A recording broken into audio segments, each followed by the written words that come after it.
ಯುವಕರು ಸ್ವಾಮಿ ವಿವೇಕಾನಂದರ ಜನ್ಮ ಸ್ಮೃತಿಯನ್ನು ನಿಮಿತ್ತವಾಗಿ ಹಮ್ಮಿಕೊಂಡಂಥ ಈ ಕಾರ್ಯಕ್ರಮದ ವೇದಿಕೆಯಲ್ಲಿ ಸಮುಪಸ್ಥಿತರಿರುವಂಥ ವಿಠ್ಠಲ್ ಮಾಳಿಯವರು ಮತ್ತು ಉಳಿದ ಎಲ್ಲ ಗಣ್ಯರಲ್ಲಿ, ಗ್ರಾಮದ ಎಲ್ಲ ಶರಣ ತಂದೆ ತಾಯಂಗಳಲ್ಲಿ ಅನಂತ ವಂದನೆಗಳು.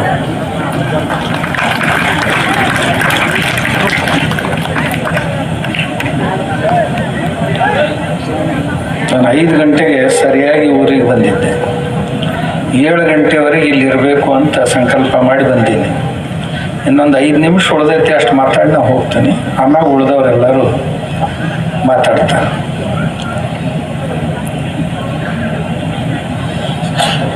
ಇದು ರಾಷ್ಟ್ರ ಧರ್ಮ ಜಾಗೃತಿಯ ಸಭೆ. ಯಾವುದೇ ಒಂದು ರಾಷ್ಟ್ರ ಬರೀ ಕಲ್ಲು ಮಣ್ಣುಗಳಿಂದ ಕೂಡಿದ್ದಲ್ಲ.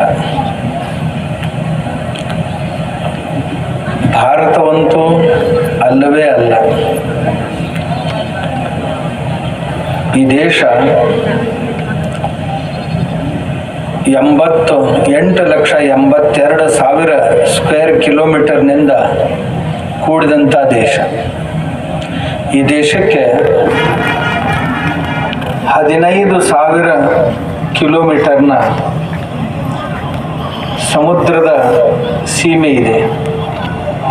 7,500 ಕಿಲೋಮೀಟರ್ಗಿಂತಲೂ ಹೆಚ್ಚು ಭೂಸೀಮೆ ಇದೆ. ಇಲ್ಲಿ 28 ರಾಜ್ಯಗಳು, 8 ಕೇಂದ್ರ ಶಾಸಿತ ಪ್ರದೇಶಗಳಿವೆ. ಈ ದೇಶದಲ್ಲಿ 4 ಧರ್ಮಗಳಿವೆ. ಒಂದು ಸನಾತನ ಧರ್ಮ, ಕ್ರಿಶ್ಚಿಯನ್ ಧರ್ಮ, ಮುಸ್ಲಿಂ ಧರ್ಮ, ಸಿಖ್ ಧರ್ಮ, ಬೌದ್ಧ ಧರ್ಮ, ಜೈನ ಧರ್ಮ, ಪಾರ್ಸಿ ಧರ್ಮಗಳಲ್ಲಿದ್ದಾರೆ. ಇನ್ನೂ ಸಣ್ಣ ಪುಟ್ಟ ಧರ್ಮದ ಜನರು ಈ ದೇಶದಲ್ಲಿ ವಾಸವಾಗಿದ್ದಾರೆ. ಈ ದೇಶದಲ್ಲಿ ಸುಮಾರು 2,000ದಷ್ಟು ಬೇರೆ ಬೇರೆ ಜನಜಾತೀಯ ಜನಾಂಗದವರು ವಾಸ ಮಾಡ್ತಾ ಇದ್ದಾರೆ. ಒಂದು ರಾಷ್ಟ್ರ ಅಂದ್ರೆ ಏನಿರುತ್ತೆ ಅನ್ನೋದನ್ನು ಹೇಳ್ತೀನಿ. ನಮ್ಮ ದೇಶದಲ್ಲಿ ಸುಮಾರು 1,500ಕ್ಕಿಂತಲೂ ಹೆಚ್ಚು ಭಾಷೆಗಳನ್ನು, ಆಡು ಭಾಷೆಗಳಂತ ಏನು ಕರಿತೀವಿ, ಅಧಿಕೃತ ಭಾಷೆಗಳ 15-20 ಇದ್ರೂ ಸಹಿತ ಆಡು ಭಾಷೆಗಳು ಸುಮಾರು 1,500ಕ್ಕೂ ಮಿಕ್ಕಿ ಆಡು ಭಾಷೆಗಳಿವೆ. ಇಂಥ ವಿವಿಧತೆಯಿಂದ ಕೂಡಿದಂಥ ದೇಶ ಇದೆ. ನಮ್ಮ ದೇಶದಲ್ಲಿ 127 ಪ್ರಕಾರದ ಕೃಷಿ ವಲಯಗಳಿವೆ. ಸಮುದ್ರದ ದಂಡೆ ಬೇರೆ, ಗುಡ್ಡಗಾಡು ಬೇರೆ, ಮಲೆನಾಡು ಬೇರೆ, ಕರಾವಳಿ ಬೇರೆ, ಬಯಲು ಸೀಮೆ ಬೇರೆ, ಅದರಲ್ಲಿಯೂ ಸಹಿತ ಬಿಸಿಲನಾಡು ಬೇರೆ. ಈ ಒಂದೇ ರಾಜ್ಯದಲ್ಲಿ 4-8 ಪ್ರಕಾರದ ಕೃಷಿ ವಲಯಗಳು ಏನಿವೆ, ಇಡೀ ದೇಶದಲ್ಲಿ 127 ಪ್ರಕಾರದ ಕೃಷಿ ವಲಯಗಳಿವೆ. ಎಲ್ಲ ಪ್ರಕಾರದ ಹಣ್ಣುಗಳು, ಎಲ್ಲ ಪ್ರಕಾರದ ಹೂಗಳು, ಎಲ್ಲ ಪ್ರಕಾರದ ಕಾಳುಗಳು, ಎಲ್ಲ ಪ್ರಕಾರದ ತರಕಾರಿಗಳು, ಎಲ್ಲ ಪ್ರಕಾರದ ಖನಿಜಗಳು, ಇವೆಲ್ಲವುಗಳಿಂದ ಸಮೃದ್ಧವಾದಂಥ ದೇಶ. ಈ ದೇಶದಲ್ಲಿ ಯಾವುದಕ್ಕೂ ಯಾರಿಗೂ ಏನೂ ಕಡಿಮೆ ಇರಲಿಲ್ಲ ಒಂದು ಕಾಲಕ್ಕೆ. ಭಾರತವನ್ನ ದೇವರ ನಾಡು, ಸಾಧು ಸತ್ಪುರುಷರ ನಾಡು ಅಂತ ಕರ್ಕೊಂಡು ಬರ್ತಾರೆ. ಈ ರಾಷ್ಟ್ರವನ್ನ ತಾವು ತಿಳ್ಕೋಬೇಕಾಗಿತ್ತು ಅಂದ್ರೆ ಈ ದೇಶದಲ್ಲಿ 6,40,000 ಹಳ್ಳಿಗಳು, ಸಾವಿರಾರು ಶಹರಗಳು, 100 ಮಹಾನಗರಗಳು ನಮ್ಮ ದೇಶದಲ್ಲಿ ಇವೆ. ಈ ದೇಶದ ಜನಸಂಖ್ಯೆ 150 ಕೋಟಿಗೆ ಸಮೀಪ ಹೋಗ್ತಾ ಇದೆ. ಈ ದೇಶದಲ್ಲಿ ಬೇರೆ ಬೇರೆ ಭಾಷೆಗಳು, ಬೇರೆ ಬೇರೆ ಭವನಗಳು, ಬೇರೆ ಬೇರೆ ವೇಷಗಳು, ಬೇರೆ ಬೇರೆ ಆಚಾರಗಳು, ವಿಚಾರಗಳು ಎಲ್ಲವುಗಳಿಂದ ತುಂಬಿಕೊಂಡಂತ ದೇಶ ನಮ್ಮದು. ಅಷ್ಟೇ ಅಲ್ಲ, ನಮ್ಮ ದೇಶ ಬರೋ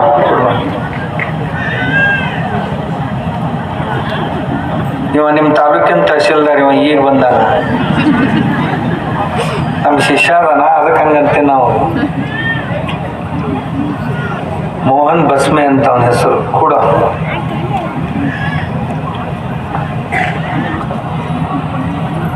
ಸುಮಾರು 1,200 ಕೋಟಿ ಜನಸಂಖ್ಯೆ ನಮ್ಮ ದೇಶದ್ದು. ಈ ದೇಶದ ವೈಶಿಷ್ಟ್ಯ ಇನ್ನೊಂದು ಹೇಳ್ತೇನೆ ನಿಮ್ಗೆ. ಈ ದೇಶದ 70% ಸಂಪತ್ತು ಬರೀ 7% ಜನರ ಕೈಯಲ್ಲಿದೆ. ಈ ದೇಶ ರೈತರ ನಾಡು ಅಂತ ಪ್ರಸಿದ್ಧ. ಆದರೆ 8 ಕೋಟಿ ಜನ ರೈತರು 2 ಎಕರೆಗಿಂತಲೂ ಕಡಿಮೆ ಭೂಮಿಯನ್ನು ಹೊಂದಿದ್ದಾರೆ. ವ್ಯಾಪಾರ ಉದ್ದಿಮೆಯಲ್ಲಿದ್ದಂಥವರ ಸಂಖ್ಯೆ ಬಹಳ ಸಣ್ಣದು. ಆದರೆ ಅತಿ ಹೆಚ್ಚು ಸಂಪತ್ತನ್ನು ಹೊಂದಿದಂಥವ್ರು, ಉದ್ಯೋಗಗಳನ್ನು ನಿರ್ಮಾಣ ಮಾಡುವಂಥವ್ರು ಅವರು, ವ್ಯವಸಾಯಗಳನ್ನು ನಿರ್ಮಾಣ ಮಾಡುವಂಥವ್ರು ಅವರು. ಇಂಥ ಒಂದು ವೈಶಿಷ್ಟ್ಯಪೂರ್ಣವಾದಂತಹ ನಾಡು ಇದು, ದೇಶ ಇದು. ನಮ್ಮ ದೇಶದಲ್ಲಿ 6,40,000 ಹಳ್ಳಿಗಳು, ನಗರಗಳು ಎಲ್ಲ ಸೇರಿ ದೇವಾಲಯಗಳ ಸಂಖ್ಯೆ ಎಷ್ಟು ಅಂದ್ರೆ 1 ಕೋಟಿ ದೇವಾಲಯಗಳು ನಮ್ಮ ದೇಶದಲ್ಲಿವೆ. ಕನಿಷ್ಠ 1 ಕೋಟಿ ದೇವಾಲಯಗಳು. ನಮ್ಮ ದೇವಾಲಯಗಳು ಪ್ರತಿಯೊಬ್ಬ ದೇವರಿಗೆ ಒಬ್ಬ ಪೂಜಾರಿಯನ್ನು ಹಿಡಿದ್ರು ಸಹಿತ 1 ಕೋಟಿ ಜನ ಪೂಜೆ ಮಾಡುವಂತ ಜನ ನಮ್ಮ ದೇಶದಲ್ಲಿ.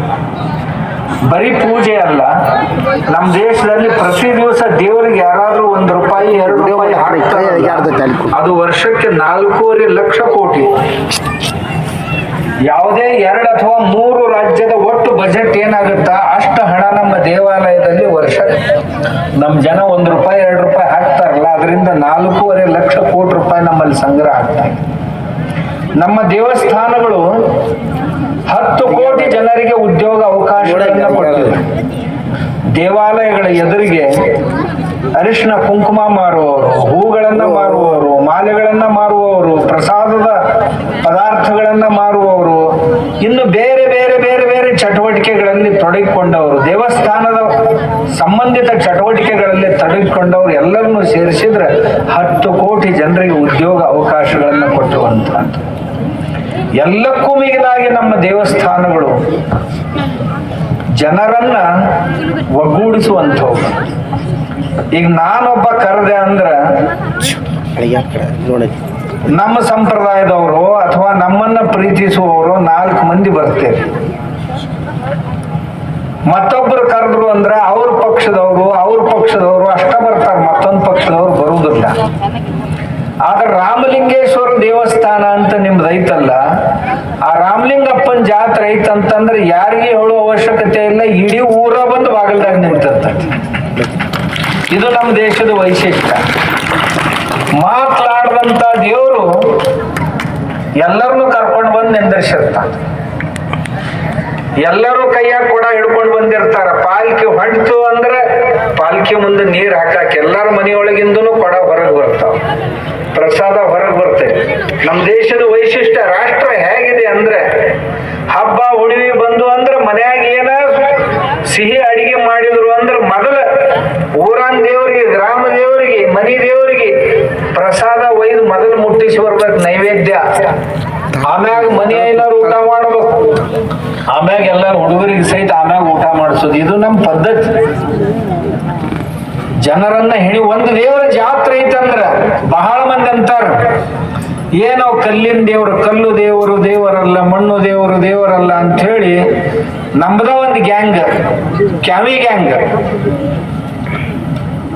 ಯಾವ ದೇವರಿಗೆ ಹರಕಿ ಹೊತ್ತು ಇವ್ರ ಅಪ್ಪ ಇವ್ರವ್ವ ಇವ್ರನ್ನ ಹಡದಾರಲ್ಲ, ಅವರ ದೇವ್ರ ಮ್ಯಾಗ ತಿರುಗಿ ಬಿದ್ದಾರ. ಇವ್ ಹೆಂಗ್ ದೇವ್ರ ಆಗ್ತಾವು ಅಂತಾರ. ನಾ ಅವಾಗ ಹೇಳ್ತೀನಿ, ನಿನ್ನಂತ ಕಾತ್ಯ ದೇವರಾಗೈತೆ ಅಂದಾಗ ನಾವು ದೇವ್ರಾಗುದು ಏನ್ ದೊಡ್ಡ ಮಾತ. ಕೆಲ್ಸಕ್ಕೆ ಬಾರಂತ ನೀನು ನಿನ್ನಂತ ಮನುಷ್ಯ ನಿನ್ ದೇವ್ರು ಅಂತ ಪಾದ ತೊಳ್ಕೊಂಡು ಜನ ಕುಡಿತಾರ, ಏನೈತಪ್ಪ ನಿನ್ನಲ್ಲಿ ಯೋಗ್ಯತೆ ಅಂತ? ನಮ್ಮ ದೇವ್ರು ಚಾಣ ಸುತ್ತಿಗಿ ಏಟ್ ತಿಂದು ತಿಂದು ತಿಂದು ತಿಂದು ಒಂದು ಮೂರ್ತಿ ಆಗ್ಬೇಕಾದ್ರೆ ಬಹಳ ಸಹಿಸಿಕೊಂಡಾವು. ಸಹಿಸ್ಕೊಳ್ಳಿಕ್ಕಂದ್ರ ಗೋಡೆ ಹಾಕಿದ್ದು ಸಹಿಸ್ಕೊಂಡಾವಂತ ದೇವರಾಗ್ಯಾವ. ಆ ದೇವರನ್ನ ಮಹಾತ್ಮರು ಪುರೋಹಿತರು ಕೂಡಿ ಪ್ರಾಣ ಪ್ರತಿಷ್ಠಾಪನೆಯನ್ನ ಮಾಡಿ ಒಂದು ಶಕ್ತಿಯನ್ನ ದೇವರಲ್ಲಿ ತುಂಬಿದ್ದಾರೆ. ಅದು ಹೆಂಗ್ ದೇವ್ರಾಗ್ತೈತಿ, ಇದು ಹೆಂಗ್ ದೇವ್ರಾಗ್ತೈತಿ ಅಂತ ನಮ್ಮವರೇ ಕೇಳಕ್ ಶುರು ಮಾಡ್ಯಾರ. ನನಗೆ ಬಹಳ ಕೆಟ್ಟ ಅನಿಸ್ತೈತಿ ಅದನ್ನ ನೋಡಿ. ಈ ದೇವ್ರು ಏನು ಕೊಡ್ತೈತಿ, ಆ ದೇವ್ರು ಏನು ಕೊಡ್ತೈತಿ? ಈ ಗುಡಿಗಳನ್ನ ನೆಲಸಮ ಮಾಡ್ಬೇಕು ಅಂತ ಕೆಲವು ಮಂದಿ ಹೊಂಟಾಗ, ದೇವಾಲಯಗಳೇ ಇರಬಾರ್ದು, ಅವನ್ನೆಲ್ಲ ಮುಗಿಸಿ ಬಿಡ್ಬೇಕಂತ. ಏನ್ ಮಾಡೋರ ಇದೀರಿ ನೀವು? ಯಾರ ದಾರು ಕುಡಿತಿದ್ರಂದ್ರ ದಾರು ಬಿಡಿಸ್ರಿ, ಗಾಂಜಾ ಸೇರ್ತಿದ್ದಂದ್ರ ಗಾಂಜಾ ಸೇದೋದು ಬಿಡಿಸ್ರಿ, ಸಿಗರೇಟು ಬೀಡಿ ಸೇರ್ತಿದ್ರಂದ್ರ ಅದನ್ನು ಬಿಡಿಸ್ರಿ, ಗುಟ್ಕಾ ತಿಂತಿದ್ರಂದ್ರ ಅದನ್ನು ಬಿಡಿಸ್ರಿ. ಅವು ಶರೀರಕ್ಕೆಲ್ಲ ಹಾನಿ ಮಾಡುವಂಥವುಗಳು. ಮುಂದೊಮ್ಮೆ ಜಡ್ ಬಿದ್ರಂದ್ರೆ ಇಡೀ ಮನಿನ ಮಾರುವಂಥ ಪರಿಸ್ಥಿತಿ ತರುವಂಥವುಗಳು. ಅಂಥ ಸುಮಾರು ಚಟಗಳನ್ನು ಬಿಡಿಸೋದು ಬಿಟ್ಟು ಗುಡಿಗೆ ಹೋಗ್ಬೇಡ್ರಿ ಅಂತ ಹೇಳು ಗ್ಯಾಂಗ್ ತಯಾರಾಗೈತಿ. ನನಗೆ ಆಶ್ಚರ್ಯ ಅನಿಸ್ತೈತಿ ಮಹಾತ್ಮರನ್ನು ನೋಡಿದ್ರೆ. ಯಾಕೆ ಹಿಂಗ್ ಮಾಡ್ತಾವ ಇವು? ಏನ್ ತಲಿ ಚಲೋ ಐತೋ ಏನ್ ತಲಿನೇ ಇವು ಕುರು ಕೆಟ್ಟವು? ಮತ್ತ ಅದು ಎದರ್ಲಿ ಅಂದ್ರೆ ಬಸವಣ್ಣವ್ರ ಹೆಸರು ಹೇಳಿ ಕೆಲಸ ಮಾಡಕತ್ತ. ಬಸವಣ್ಣವ್ರು ಸಾಂದರ್ಭಿಕವಾಗಿ ಎಲ್ಲರ ಒಂದು ಮಾತು ಹೇಳಿರ್ತಾರೆ. ಯಾವ್ದಾದ್ರು ಒಂದು ಪ್ರಸಂಗದೊಳಗೆ ಸಾಂದರ್ಭಿಕವಾಗಿ ಒಂದು ಮಾತು ಹೇಳಿರ್ತಾರೆ. ಅದನ್ನೇ ಸಾರ್ವಕಾಲಿಕ ಸಿದ್ಧಾಂತ ಮಾಡಿ ದೇವಾಲಯಗಳನ್ನೇ ಮನೆಯೊಳಗಿನ ದೇವ್ರನ್ನೆಲ್ಲ ಒಯ್ದು ಹೊಳಿಗೆ ಹಾಕಬೇಕಂತ, ಗುಡಿಗಳಿಗೆಲ್ಲ ಕೀಲಿ ಜಡಿಬೇಕಂತ, ಇರ್ಲಿಕ್ಕಂದ್ರೆ ನೆಲಸಮ ಮಾಡ್ಬೇಕಂತ. ಗುಡಿಯೊಳಗೆ ಪೂಜಾ ಮಾಡುವವರೆಲ್ಲ ದಲಾಲ್ರಂತವ್ರು, ಪುರೋಹಿತರೆಲ್ಲ ದಲಾಲ್ರಂತವ್ರು. ಅಲ್ಲೋ ಅವ್ರ ಮನ್ಯಾಗ ಹುಟ್ಟಿ ಅವ್ರ ಉಂಡು ತಿಂದು ಅವರ ನಿಮ್ಮನ್ನ ಶಾಣ್ಯಾರನ್ನ ಮಾಡ್ಯಾರ ಬೆಳೆಸಿ, ಈಗ ಅವ್ರಿಗೆ ನೀವು ದಲಾಲ್ರಂತೀರಲ್ಲ ಹೆಂಗ ಅಂತ ನಾನು ಅವ್ರಿಗೆ ಕೇಳ್ತಿರ್ತೇನೆ. ಹಂಗೆ ಕೇಳಿದ ಕೂಡ್ಲೆ ಇದ್ದಂಗೆ ಹೇಳಿದ್ರೆ ಎದಿ ಮ್ಯಾಗ ಬಂದು ಒದ್ದಂಗ ಆಗ್ತಿರ್ತಾವ ಕೆಲವು ಮಂದಿ. ಹಂಗ ಮಾಡ್ರಪ್ಪ ಅಂತ ಹೇಳ್ತೇನೆ. ನಾ ಹೇಳ್ತೇನೆ ಕೇಳ್ರಿ, ನಮ್ಮ ಗುಡಿಗಳು ಏನ್ ಮಾಡ್ತಾವ ಹೇಳ್ತೇನೆ. ನಮ್ಮ ಗುಡ್ಯಾನ್ ದೇವ್ರು ಮಾತನಾಡ್ಲಾರ್ದಂತ ದೇವ್ರು ಇಡೀ ಊರ ಒತ್ತಟ್ಟಿಗೆ ಸೇರಿಸ್ತಾನ. ಜಾತಿ ಅನ್ನಂಗಿಲ್ಲ, ಭಾಷಾ ಅನ್ನಂಗಿಲ್ಲ, ಗಂಡ ಅನ್ನಂಗಿಲ್ಲ, ಹೆಣ್ಣು ಅನ್ನಂಗಿಲ್ಲ. ಎಲ್ಲ ಯಾವುದನ್ನ ಅಣ್ಣ ಬಸವಣ್ಣವರು ಸಮಾನತೆಯನ್ನ ತರಬೇಕು ಅಂದ್ರು ಆ ತರುವಂತ ಕೆಲಸವನ್ನ ನಮ್ಮ ದೇವಸ್ಥಾನಗಳು ಮಾಡ್ತಾ ಇದ್ದಾರೆ. ದೇವಸ್ಥಾನಗಳು ಮಾಡ್ತಾರೆ. ಇಲ್ಲಿ ಬಂದ್ರು ಅಂತಂದ್ರೆ ಒಬ್ಬರಿಗೊಬ್ಬರು ಹೆಗಲ್ ಕೊಟ್ಟು ನಿಂತೀವಿ ಅಂದ್ರೆ ಮತ್ತೊಬ್ಬರು ಇನ್ನೊಬ್ಬರು ಕೂಡ ಮಾತಾಡಕ್ ಆಸ್ಪದ ಸಿಗ್ತದೆ. ಒಬ್ರು ಇನ್ನೊಬ್ಬರ ಸುಖ ದುಃಖಗಳನ್ನ ನಾವು ಹಂಚ್ಕೊಳಕ್ ಆಗ್ತೈತೆ. ಸುಖ ದುಃಖಗಳನ್ನ ಹಂಚ್ಕೊಳಕ್ ಆಗ್ತೈತೆ. ಒಬ್ರು ಇನ್ನೊಬ್ಬರಿಗೆ ಸಹಾಯ ಮಾಡಕ್, ಒಬ್ರು ಇನ್ನೊಬ್ಬರ ಹತ್ರ ಸಮೀಪನ ಬರ್ಲಿಲ್ಲ ಅಂದ್ರ ಸುಖ ದುಃಖ ಕೇಳೋರು ಯಾರು? ದೇವ್ರ ಗುಡಿ ಇತ್ತು, ಆ ಉತ್ಸವ ಇತ್ತು ಅಂತಂದ್ರ ಆ ಗುಡಿ ಮುಂದ ಎಷ್ಟು ಸಾಮಾನುಗಳು ಮಾರಾಟ ಮಾಡ್ತಾರೆ, ಎಷ್ಟು ಜನರಿಗೆ ಉದ್ಯೋಗ ಅವಕಾಶಗಳನ್ನು ಕೊಡ್ತಾವು. ಜಾತ್ರೆ ಇತ್ತಂದ್ರ ಜಾತ್ರೆಗ 100 ಮಂದಿ 100 ಪ್ರಕಾರದ ಸಾಮಾನು ಮಾರಾಟ ಮಾಡಕ್ ಬಂದಿರ್ತಾರೆ. ಆ ಸಾಮಾನುಗಳು ತಯಾರಾಗಬೇಕಾದ್ರೆ ಮನ್ಯಾಗ ವರ್ಷಗಟ್ಲೆ ಬೇಳೆ ಹಿಡಿದಿರ್ತೈತಿ, ಬೇರೆ ಬೇರೆ ಅವ್ರಿಗೆ ಕೆಲಸ ಸಿಕ್ಕಿರ್ತೈತಿ. ಆ ಸಾಮಾನುಗಳನ್ನೆಲ್ಲ ತರೋದಕ್ಕೊಂದು ಮಾರುಕಟ್ಟೆಯನ್ನು ಒದಗಿಸ್ತಾವ ನಮ್ಮ ದೇವಸ್ಥಾನಗಳು. ಅಷ್ಟ ಅಲ್ರಿ,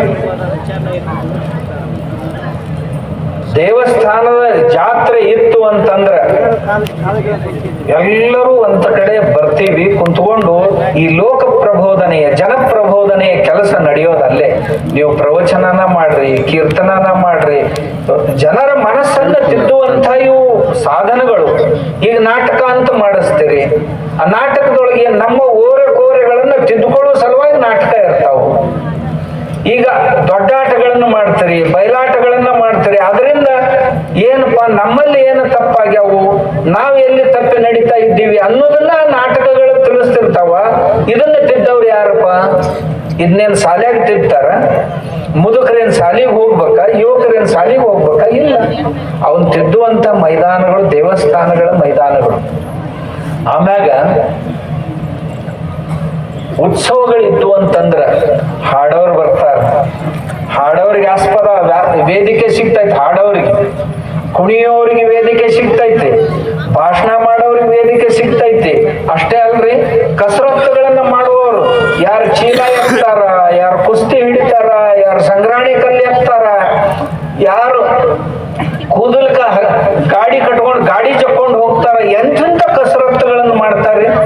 ಇವೆಲ್ಲವುಗಳನ್ನು ಒಂದ್ ವೇಳೆ ನಮ್ಮ ಊರಾಗ ಜಾತ್ರೆ ಆಗ್ಲಿಲ್ಲ ಅಂದ್ರೆ ಇವನ್ ಮಾಡಕ್ ಸಾಧ್ಯ ಐತ? ಇಲ್ಲ. ನಮ್ಮ ದೇವರು ಇಷ್ಟೆಲ್ಲ ಮಾಡೋದಕ್ಕೆ ಅವಕಾಶ. ನಮ್ಮ ಹಿರಿಯರು ಯಾರೂ ಹುಚ್ಚರಲ್ಲ. ಈ ಸಮಾಜದ ಹಿತವನ್ನ ತಮ್ಮೆದುರಿಗೆ ಇಟ್ಕೊಂಡು ಇಂಥವುಗಳನ್ನ ಆಯೋಜನೆ ಮಾಡಿದ್ರು. ಇಷ್ಟ ಅಲ್ರಿ?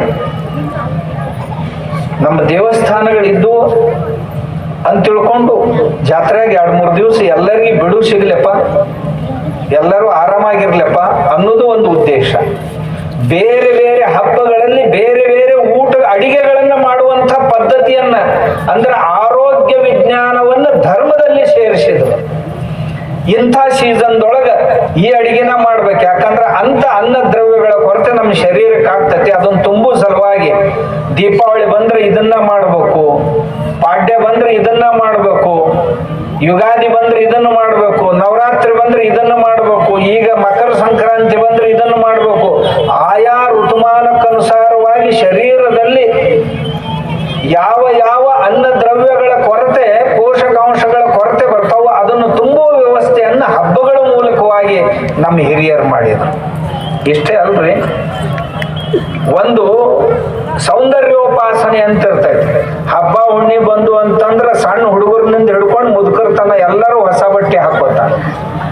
ಅದರಿಂದ ಎಷ್ಟು ಜನರಿಗೆ ಕೆಲಸ ಸಿಗ್ತಾವ. ಆಮ್ಯಾಗ ಈ ಹೊಸ ಬಟ್ಟಿ, ಆಭೂಷಣ ಇವನ್ನೆಲ್ಲ ಶೃಂಗಾರ ಮಾಡ್ಕೊಂಡು ಒಬ್ರನ್ನೊಬ್ರ ಇದು ಎಲ್ಲಿ ತಂದಿದ್ದಿ, ಯಾವಾಗ ಹೊಲಿಸಿದ್ದಿ, ಎಷ್ಟು ಕೊಟ್ಟು ತಂದಿರಿ, ಇಷ್ಟು ಕೇಳಿದ್ರ ಉಂಡದ್ರಕ್ಕಿಂತಲೂ ಹೆಚ್ಚು ಸುಖ ಆಕೈತಂತ ಮನುಷ್ಯ. ಹೆಣ್ಮಕ್ಳು ಒಂಜಾರ ಇವ್ ಕೊಳ್ಳಾಗ ಕೈಯಾಗ ಇವು ಆಭೂಷಣ ಹಾಕೊಂಡಿದ್ರಂದ್ರ ಎಲ್ಲಿ ತನ ಯಾರು ಕೇಳುದಿಲ್ಲ, ಅಲ್ಲಿ ತನ ಸಮಾಧಾನ ಆಗೋದಿಲ್ಲ. ಎಂದ್ ಮಾಡಿಸಿದ್ದಿ, ಯಾರಲ್ಲಿ ಮಾಡಿಸಿದ್ದಿ, ಎಷ್ಟು ಕೊಟ್ರಿ, ಎಷ್ಟು ಅಂದ್ರ ಊಟನ ಬೇಡವತ್ತ, ಅಷ್ಟು ಆನಂದ ಆಕೈತಿ. ಇಂಥ ಒಂದು ದೊಡ್ಡ ಉತ್ಸವ. ಈಗ ನೋಡ್ರಿ ಎಲ್ಲಮ್ಮನ್ ಗುಡ್ಡದಾಗ ಜಾತ್ರೆ ನಡೆದೈತಿ, ಮನಿಗೊಬ್ಬರು ಹೋಗ್ತಾರ್ರಿ. ಒಂದೊಂದು ಊರಾಗ ನನಗೆ ಬಿಟ್ಟರೆ ಹೇಳ್ತಿದ್ದ ಬರಾಗ, ಅಪ್ಪರ ನಮ್ಮ ಭಾಗದಾಗ ಊರಾಗ 4 ಮಂದಿ ಊರ್ ಕಾಯಕಿರ್ತಾರೆ, ಇಡೀ ಊರ್ಗೂರ ಹುಡುಗರನ್ನ ಕರ್ಕೊಂಡು ಹೋಗ್ತಾರೆ. ಯಾಕ ಮಕ್ಕಳಿಗೆ ಸಂಸ್ಕಾರ ಆಗ. ಆ ಎಲ್ಲಮ್ಮನ ಗುಡಿಗೆ ಬೇಕೋತಾಟಿರ್ತಾರೆ ನೋಡ್ರಿ ಅವರು ಸ್ವಾಮಿಗಳು. ಮತ್ ನೀವು ಅವ್ರಿಗೆ ಬಂದ್ ಕೂಡ್ಲೇನ ಮತ್ತೆ ಊಟ ಮಾಡಿಸ್ತೀರ. ಅವ್ನ ಉಪವಾಸ ಇಡ್ರಿ, ಅವ್ ಕೂಳ ಹಾಕ್ಬೇಡ್ರಿ ಬಂದು ಅಂದ್ರ. ಯಾಕಂದ್ರ ಅವ್ ನಮ್ಮ ಹಿಡಿದು ಬೇರೆ ಕತ್ತರಿಸ್ಬೇಕಂತ ಹೊಂಟಾರಿ. ಮಾಡ್ಬಾರ್ದು, ಮಹಾಪಾಪ.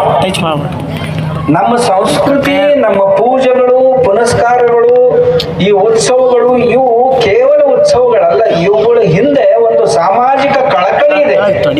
ನಮ್ಮ ಹಿರಿಯರು ಬಹಳ ವಿಚಾರ ಮಾಡಿ ಇವನ್ನೆಲ್ಲ ಜೋಡಿಸ್ಯಾರ. ಒಂದರದಾಗ ಉದ್ಯೋಗ ಜೋಡಿಸ್ಯಾರ, ವಾಣಿಜ್ಯ ಜೋಡಿಸ್ಯಾರ, ಆರೋಗ್ಯ ಜೋಡಿಸ್ಯಾರ, ಆಮೇಲೆ ಮಾನಸಿಕ ವಿಜ್ಞಾನವನ್ನ ಜೋಡಿಸ್ಯಾರ, ಅದ್ರೊಳಗ ಆತ್ಮಿಕ ಸಂತೋಷವನ್ನ ಜೋಡಿಸ್ಯಾರ. ಇವನ್ನೆಲ್ಲ ಜೋಡಿಸಿ ಹಬ್ಬ ಹರಿದಿನಗಳನ್ನ ಮಾಡಿದ್ದಾರೆ. ಇದು ನಮ್ಮ ದೇಶ. ಇಂಥ ದೇಶವನ್ನ ಹಾಳು ಮಾಡಬೇಕು ಅಂತ ತಿಳ್ಕೊಂಡು 1000 ವರ್ಷಗಳಿಂದಲೂ ಸಹಿತ ವಿದೇಶಿ ಜನರು ಹೊಂಚ್ ಹಾಕೊಂಡು ಕೂತಾರೆ. ಈ ದೇಶದ ಸಂಸ್ಕೃತಿನ ಹಾಳು ಮಾಡ್ಬೇಕು. ಈ ಸನಾತನ ಸಂಸ್ಕೃತಿ ಅಂತ ನಮ್ದು ಏನೈತಿ, ನಮ್ದು ಸನಾತನ ಅಂದ್ರೆ ಬಹಳ ಹಳೆ ಕಾಲದಿಂದ ಬಂದಂತ ಸಂಸ್ಕೃತಿ. ಅದರಲ್ಲಿ ಕೆಲವೊಂದು ಕಾಲಕ್ಕನುಸಾರವಾಗಿ ಅಂಕು ಡೊಂಕುಗಳು ನಿರ್ಮಾಣ ಆದವು ಅಂತಂದ್ರ ಬಸವಣ್ಣವರಂತ ಮಹಾಪುರುಷರು ಬರ್ತಾರ, ಬಂದು ಅದರೊಳಗಿರುವಂತ ದೋಷಗಳನ್ನ ತೆಗೆದು ಹಾಕಿ ಒಂದು ಸ್ವಚ್ಛ ಶುದ್ಧವಾದಂತ ಧರ್ಮವನ್ನ ನಮ್ಮ ಕೈ ಕೊಟ್ಟು ಹೋಗ್ತಾರೆ. ಬಸವಣ್ಣವ್ರು ಮಾಡಿದಂತ ದೊಡ್ಡ ಕ್ರಾಂತಿ ಯಾವುದು ಅಂತಂದ್ರ, ಯಾವ ಯಾವ ವಿಷಯಗಳು ಕಾಲಬಾಹ್ಯ ಆಗಿದ್ವು ಅವನ್ನೆಲ್ಲ ತೆಗೆದು ಹಾಕಿ, ಒಡೆದು ಹೋದಂತ ಸಮಾಜ ಜಾತೀಯತೆ ಬಂತು, ಅದ್ರೊಳಗ ಮತ್ತೇನೋ ಬಂತು, ಬಂದದ್ದನ್ನ ತೆಗೆದು ಹಾಕಿ ಮತ್ತೆ ಎಲ್ಲರನ್ನೂ ಸೇರಿಸುವಂತ ಕೆಲಸ ಮಾಡಿದ್ರು. ಇವನಾರವ ಇವನಾರವ ಇವನಾರವ ಎಂದೆನಿಸದಿರಯ್ಯ, ಇವ ನಮ್ಮವ ಇವ ನಮ್ಮವ ಇವ ನಮ್ಮವ ಎಂದೆನಿಸಯ್ಯ, ಕೂಡಲ ಸಂಗಮ ದೇವ ನಿಮ್ಮ ಮನೆಯ ಮಗನೆಂದೆನಿಸಯ್ಯ. ಎಲ್ಲ ಜಾತಿಯವ್ರನ್ನು ಕರ್ಕೊಂಡು ಬಂದ್ರು, ಎಲ್ಲ ವ್ಯವಸಾಯದವ್ರನ್ನು ಕರ್ಕೊಂಡು ಬಂದ್ರು, ಕುಂತ್ಕೊಂಡು ಬಂದು ಆಧ್ಯಾತ್ಮಿಕ ಚಿಂತನೆ ಮಂಥನೆ ಮಾಡ್ಲಿಕ್ಕೆ ಹಚ್ಚಿದ್ರು. ಇದು ಧರ್ಮ ನಮ್ದು. ಅತ್ರ ಸರ್ವೇ ಸುಖಿನಃ ಸಂತು ಸರ್ವೇ ಸಂತು ನಿರಾಮಯಾಃ ಸರ್ವೇ ಭದ್ರಾಣಿ ಪಶ್ಯಂತು ಮಾ ಕಶ್ಚಿತ್ ದುಃಖ ಭಾಗ್ ಭವೇತ್. ಇಲ್ಲಿ ಎಲ್ಲರೂ ಸುಖಿಗಳಾಗಿರ್ಬೇಕು. ನಮ್ಮ ಋಷಿಗಳು ಪ್ರಾರ್ಥನೆಯನ್ನು ಮಾಡಿದರು. ಎಲ್ಲರೂ ಅಂದ್ರೆ ಕೇವಲ ಮನುಷ್ಯರಂತಲ್ಲ, ಪ್ರಾಣಿಗಳು ಸುಖವಾಗಿರ್ಬೇಕು, ಪಕ್ಷಿಗಳು ಸುಖವಾಗಿರ್ಬೇಕು, ಹುಳು ಹುಪ್ಪಡಿಗಳು ಸಹಿತ ಸುಖವಾಗಿರ್ಬೇಕು, ತಮ್ಮ ತಮ್ಮ ಪ್ರಾಂತದಲ್ಲಿ ಅವು ಕೆಲಸ ಮಾಡ್ಕೊಂತ ಸುಖವಾಗಿರ್ಬೇಕು. ವೃಕ್ಷಗಳು ಸುಖವಾಗಿರ್ಬೇಕು, ಬೆಳೆಗಳು ಸುಖವಾಗಿರ್ಬೇಕು, ಈ ನಿಸರ್ಗದಲ್ಲಿರುವಂತ ಜೀವ ಸೃಷ್ಟಿ ಎಲ್ಲ ಸುಖವಾಗಿರ್ಬೇಕು. ಸರ್ವೇ ಸಂತು ನಿರಾಮಯಾಹ ಅಂದ್ರೆ ಎಲ್ಲರಲ್ಲಿಯೂ ಸಹಿತ ಆರೋಗ್ಯ ಎಲ್ಲರಿಗೂ ಲಭಿಸಲಿ, ಯಾರೂ ಅನಾರೋಗ್ಯದಿಂದ ಬಳಲಬಾರದು ಅಂತ ಚಿಂತನೆ ಮಾಡಿದ್ರು ನಮ್ಮ ಋಷಿಗಳು. ಸರ್ವೇ ಭದ್ರಾಣಿ ಪಶ್ಯಂತು, ಎಲ್ಲರಿಗೂ ನೋಡ್ಲಿಕ್ಕೆ ಒಳ್ಳೆಯದು ಸಿಗಲಿ, ಕೇಳಲಿಕ್ಕೆ ಒಳ್ಳೆಯ ಶಬ್ದಗಳು ಸಿಗಲಿ. ಮಾ ಕಶ್ಚಿತ್ ದುಃಖವಾಗ್ಭವೇತ್, ಯಾರ ಪಾಲಿಗೂ ದುಃಖ ಬರಬಾರ್ದು ಅಂತ ಪ್ರಾರ್ಥನೆ ಮಾಡಿದ್ರು ನಮ್ಮ ಋಷಿಗಳು ಅರಣ್ಯದ ಮಧ್ಯದಲ್ಲಿ ಕೂತ್ಕೊಂಡು. ನಮಗೆ ಆ ರೀತಿಯಲ್ಲಿ ಬದುಕುವುದಕ್ಕಾಗಿ ಪ್ರೇರಣೆಯನ್ನ ಕೊಟ್ಟರು. ಇಂತಹ ಒಂದು ಸಂಸ್ಕೃತಿಯನ್ನ ಹಾಳು ಮಾಡಬೇಕು ಅಂತ ತಿಳ್ಕೊಂಡು ಅಂದಿನಿಂದ ಇಂದಿನವರೆಗೂ ಕೆಲವು ವಿದೇಶಿಗರು, ಕೆಲವು ಧರ್ಮದ್ರೋಹಿಗಳು ಪ್ರಯತ್ನ ಮಾಡ್ತಾನೆ ಬಂದರು. ತಮಗೆ ಆಶ್ಚರ್ಯ ಅನಿಸುತ್ತೆ. ವಿದೇಶಿ ಆಕ್ರಮಣಕಾರರು ಬಂದರು. ಯಾವಾಗ? ಇಸ್ವಿಸನ್ ಶಾಲಿವಾಹನ ಶಕೆ 700ಕ್ಕಿಂತಲೂ ಮುಂಚೆ, ಇವತ್ತಿಗೆ 1300 ವರ್ಷಗಳ ಹಿಂದೆ ಬಂದರು. ದೇವಾಲಯಗಳನ್ನೆಲ್ಲ ನೆಲಸಮ ಮಾಡುವಂಥ ಪ್ರಯತ್ನ ಮಾಡಿದ್ರು. ತಮ್ಗೆ ಗೊತ್ತಿರಬೇಕು, ವಿಜಯನಗರ ಸಾಮ್ರಾಜ್ಯದಲ್ಲಿ, ಅಲ್ಲಿಂದ ಇಲ್ಲಿವರೆಗೂ ಹೇಳ್ತಾ ಇದ್ದೇನೆ, ವಿಜಯನಗರ ಸಾಮ್ರಾಜ್ಯದಲ್ಲಿ ಪ್ರೌಢದೇವರಾಯ 6000 ಮಂದಿರಗಳನ್ನ ಕಟ್ಟಿಸಿದ್ದ. ತುಂಗಭದ್ರಾ ನದಿ ತೀರದ ಎರಡೂ ಕಡೆ. ಒಂದು ದೇವಾಲಯವನ್ನು ಬಿಟ್ಟು 5999 ದೇವಾಲಯಗಳನ್ನ ನೆಲಸಮ ಮಾಡಿದ್ರು ವಿದೇಶಿ ಆಕ್ರಮಕರು, ಮುಸ್ಲಿಂ ಆಕ್ರಮಣಕಾರರು. ಆಮೇಲೆ ಕಡಲೆಕಾಳು ಗಣಪತಿ, ಸಾಸಿವೆ ಕಾಳು ಗಣಪತಿ ಕೇಳಿರಿ ನೀವು, ದೊಡ್ಡ ದೊಡ್ಡ ಮೂರ್ತಿಗಳು. ಅವನ್ನ ಒಡಿಲಿಕ್ಕೆ ಆಗ್ಲಿಲ್ಲ ಅಂತ ತಿಳ್ಕೊಂಡು ಗುಡಿಯೊಳಗ ಕಟ್ಟಿಗೆ ತುಂಬಿ ಉರಿ ಹಚ್ಚಿದ್ರು. ಅಂದ್ರೆ ಈ ಕಲ್ಲ ಕರಗ ಹಾಳಾಗ್ಲಿ ಅಂತ ಪ್ರಯತ್ನ ಮಾಡಿದ್ರು. ಅವ್ರು ಕೆಡಿ ಹೋಗ್ತಿದ್ರು, ನಮ್ಮ ಜನ ಮಾತು ಕಟ್ತಿದ್ರು. ಸೋಮನಾಥ ದೇವಾಲಯವನ್ನ 10 ಸಾರಿ ಕೆಡವಿದ್ರು.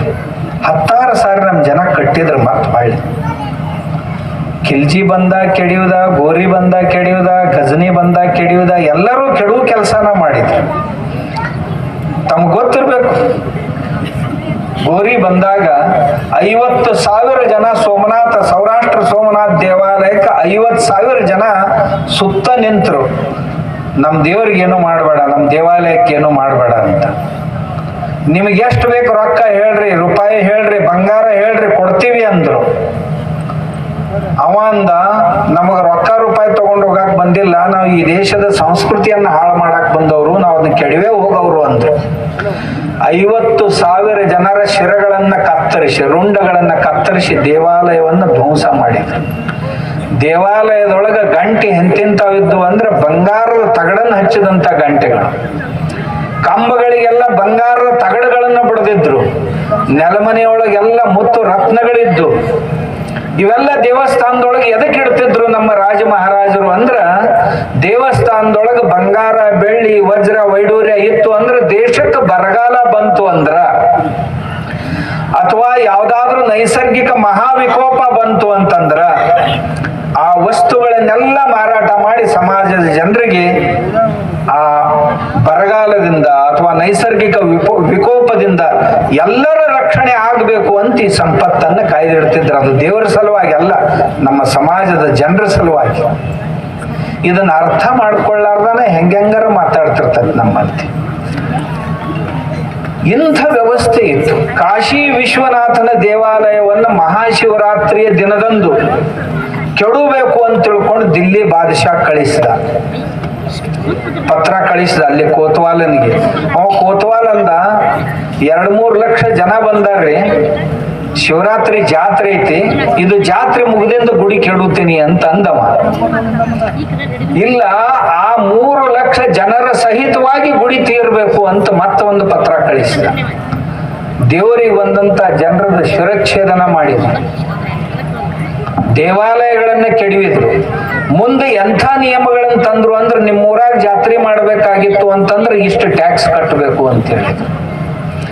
ನಿಮ್ಮ ಊರಾಗ ಉತ್ಸವ ಮಾಡ್ಬೇಕಾಗಿತ್ತು ಅಂತಂದ್ರೆ ಇಷ್ಟು ಹಣ ಕಟ್ಟಬೇಕು ಅಂತ ಕಠಿಣವಾದಂತ ಕಾನೂನುಗಳನ್ನು ತಂದ್ರು. ಅಂದ್ರೆ ಒಟ್ಟು ಈ ಹಿಂದೂ ಸಂಸ್ಕೃತಿಯನ್ನ ಮುಗಿಸ್ಬಿಡ್ಬೇಕು ಅಂತ ಬಹಳ ಪ್ರಯತ್ನ ಮಾಡಿದ್ರು. ಏನೂ ಆಗ್ಲಿಲ್ಲ. ನಿಮಗೆ ಹೇಳಿದ್ನಲ್ಲ 710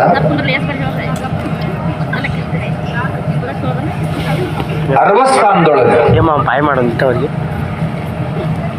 ಈ ಮುಸ್ಲಿಮರ ಸರ್ವೋಚ್ಚ ಪದಾಧಿಕಾರಿ ಖಲೀಫಾ ಅಂತಾರ.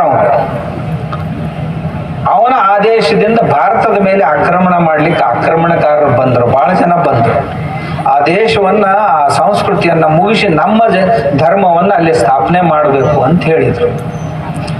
ಬಂದ್ರು, ತಮ್ಗೆ ಎಷ್ಟು ಸಾಧ್ಯತೆ ಅಷ್ಟು ಯುದ್ಧ ಮಾಡಿದ್ರು. ಏನೇನು ಹಾಳು ಮಾಡಬೇಕಾಗಿತ್ತು ಮಾಡುವಂಥ ಪ್ರಯತ್ನ ಮಾಡಿ ಕೆಲವು ಸಾರಿ ಹೊಡೆದು ಕೆಲವು ಸಾರಿ ಹೊಡೆಸ್ಕೊಂಡು ಹೊಳ್ಳಿ ಹೋಗ್ತಿದ್ರು. ನಮ್ಮ ಜನ ಹೊಳ್ಳಿ ಕಟ್ತಿದ್ರು. ಮತ್ತೆ ನಮ್ಮಲ್ಲಿ ಸಿಂಧೂ ನದಿ ದಂಡೆ ಮ್ಯಾಗ ಒಬ್ಬ ರಾಜ ದಾಹಿರ್ ಸೇನ್ ಅಂತಿದ್ದ. ದಾಹಿರ್ ಸೇನ್ ಆ ಮನುಷ್ಯ ಅದು ಪರಕೀಯರು ಭಾರತದಲ್ಲಿ ಪ್ರವೇಶ ಮಾಡುವಂತ ಬಾಗಿಲಿಗೆ ಅವ ಇರ್ತಿದ್ದ, ಅವನ ರಾಜ್ಯತ್ತು. ಆ ದಾಹಿರ್ ಸೇನನ ರಾಜ್ಯವನ್ನ ಹಾಳು ಮಾಡಬೇಕು ಅಂತ ತಿಳ್ಕೊಂಡು ಹಜ್ಜಾದ್ ಅಂತಕ್ಕಂಥ ಬಗದಾದ್ನ ಒಬ್ಬ ಸೇನಾಪತಿಯನ್ನ ಕಳಿಸಿದ್ರು. ಹಜ್ಜಾದ್ ಅವನ ಹೆಸರು. 10,000 ಸೈನ್ಯ ತಗೊಂಡು ಬಂದ, ಬಡಿಸ್ಕೊಂಡು ಹೊಳ್ಳು ಹಾದ. ದಾಹಿರ್ ಆತನನ್ನ ಕೊಟ್ಟು ಹೊಳ್ಳಿ ಕಳಿಸಿದ. ಮತ್ತೊಂದ್ ಸಾರಿ ಬಂದ, 20,000 ಸೈನ್ಯ ತಗೊಂಡು ಬಂದ. 20,000 ಸೈನ್ಯವನ್ನು ಸಹಿತ ಜಡ್ತಾ ಜಡದು ದಾಹಿರ್ ಸೇನ ಹೊಳ್ಳಿ ಕಳಿಸಿದ. ಬಹಳ ಪರಾಕ್ರಮಿ ರಾಜನಿದ್ದ ಈತ. 3ನೇ ಸಾರಿ 80,000 ಸೈನ್ಯವನ್ನ ತಗೊಂಡು ಬಂದ. ಆಗ ದಾಹಿರ್ ಸೇನಿಗೆ ಸೈನಿಕರು ಹೇಳಿದ್ರು, 80,000 ಸೈನ್ಯ ಜೊತೆಗೆ ಹೇಗೆ ಹೋರಾಟ ಮಾಡೋದ್ರಿ ಅಂತ. 80,000 ಸೈನಿಕರು ಹೊಳ್ಳಿ ಓಡಿ ಹೋಗೋ ಸ್ಥಿತಿಯಾಗಿದ್ರು.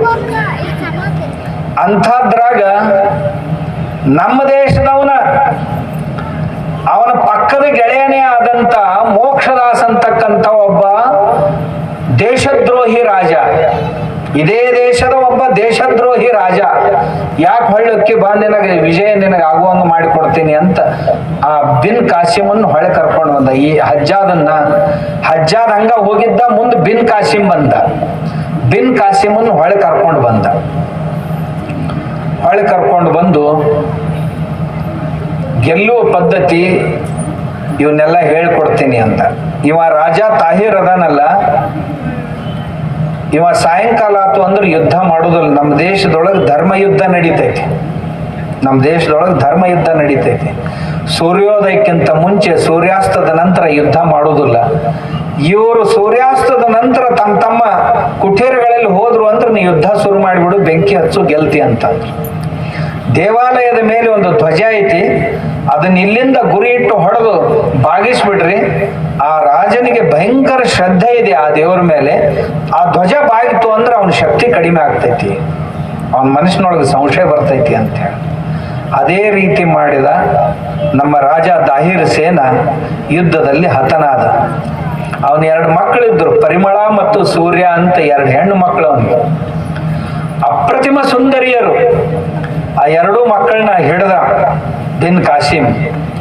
ಹಿಡಿದು ನಮ್ಮ ಖಲೀಫಾ ಕೊಡೋನು, ಖುಷಿ ಆದ ಅಂದ್ರೆ ನನ್ನ ಯಾವ್ದಾರ ಸಂಸ್ಥಾನಕ್ಕೆ ರಾಜನನ್ನಾಗಿ ಮಾಡ್ತಾನ ಅಂತ ತಿಳ್ಕೊಂಡು 2 ಹುಡುಗಿಯರನ್ನ ತಗೊಂಡು ತುರ್ಕಿಗೆ ಹೋದ. ಹೋಗಿ 2 ಹುಡುಗಿಯರ್ ನಾವು ಒಪ್ಪಿಸಿ ನಿಮಗಾಗಿ ಕಾಣಿಕೆಯನ್ನ ತಂದೀವಿ ಅಂತ ಹುಡುಗಿಯರನ್ನ ಕೊಟ್ಟು ಹೋದ ಕೂಡಲೇ ಈ ಹುಡುಗಿಯರ್ ನನ್ನ ಜನಾನ್ ಖಾನಿಗೆ ಕಳಿಸು ಅಂತ, ಮಲಗು ಕೋಣಿಗೆ ಕಳಿಸು ಅಂತ ಆ ಹುಡುಗಿಯರನ್ನ ಕರ್ಕೊಂಡು ಹೋದ್ರು. ಆ ಹುಡುಗಿಯರಿಗೆ ಮುಟ್ಲಾಕ್ ಬಂದವ ರಾಜ ಖಲೀಫಾ. ಅವ್ರಂದ್ರು ಮುಟ್ಬೇಡ್ರಿ ನಮ್ಮನ್ನಂದ್ರು, ನಾವು ಈಗಾಗಲೇ ಮುಡ್ಚಟ್ಟಾದವ್ರು ಅದೀವಿ ಅಂತಂದು. ಹೇಗ ಅಂದ, ಯಾವ ನಿಮ್ಮನ್ನು ಕರ್ಕೊಂಡು ಬಂದಾನಲ್ಲ ಅವ ನಮ್ಮನ್ನು ಕೆಡಿಸೇ ಇಲ್ಲಿಗೆ ತಂದಾನ ಅಂತ. ನಮ್ಮ ಮೇಲೆ ಆತ ಬಲಾತ್ಕಾರ ಮಾಡಿನೇ ನಿಮಗೆ ಎಂಜಲ ಕೊಡಾಕ್ ತಂದಾನವ. ಇದು ನೈವೇದ್ಯ ಅಲ್ಲ, ಇದು ಎಂಜಲ ತಂದ ನಿಮ್ಮ ಸಲುವಾಗಿ. ಆ ಖಲೀಫನಿಗೆ ಇಷ್ಟು ಸಿಟ್ಟು ಬಂತು, ಹರಾಮ್ ಕರುನ್ ತಗೊಂಡ್ ಬರ್ರಿ ಹುಡುಕ್ಯಾಡಿ ಅಂತ. ಹೋದವ್ರ ಬಿನ್ ಕಾಸಿಮನ್ ಹಿಡ್ಕೊಂಡು ಬಂದ್ರು. ಖಲೀಫ್ನ ತನ್ನ ಮುಂದನ ಅವನ್ ರುಂಡ ಕತ್ತರಿಸಿದ. ಬಿನ್ ಕಾಸಿಮ 80,000 ಸೈನ್ಯಕ್ಕೆ ಸೋಲಿಸುವಂತ ಸಾಮರ್ಥ್ಯವುಳ್ಳಂತ ದಾಹಿರ್ ಸೇನನನ್ನ ಮುಗಿಸಿದಂತ ಮನುಷ್ಯ ಅವನು ರುಂಡ ಕತ್ತರಿಸಿ ಹೋಗಿದ್ರು. ಅವ್ರ ಪೈಕಿ ಒಗದ್ ಕೂಡ್ಲೆ ಹುಡುಗಿಯರಿ ನಕ್ಕರು ಇಬ್ರು. ಯಾಕೆ ನಗ್ತರಿ ಅಂತ ಕೇಳಿದ್ರು. ಅವ ಏನೂ ಮಾಡಿದ್ದಲ್ಲ, ನಾವ ಸುಳ್ಳು ಹೇಳಿದೀವಿ ಅಂತ. ಸಿಟ್ಟು ಬಂತ ಖಲೀಫಾಗ. ಇವ್ರನ್ನ ಕುದುರೆ ಕಾಲಿಗೆ ಕಟ್ಟಿಸಿ ಊರಾಗ ತಿರುಗಾಡಿಸ್ಕೊಂಡು ಬರ್ರಿ ಅಂದ್ರಿ. ಎಳಸಾಡಿದ್ರು ಊರ್ ತುಂಬ. ಕುದುರೆ ಕಾಲಿಗೆ ಕಟ್ಟಿ ಹಿಂಗೆ ಜಗ್ಗಾಡಿಸಿದ್ರು.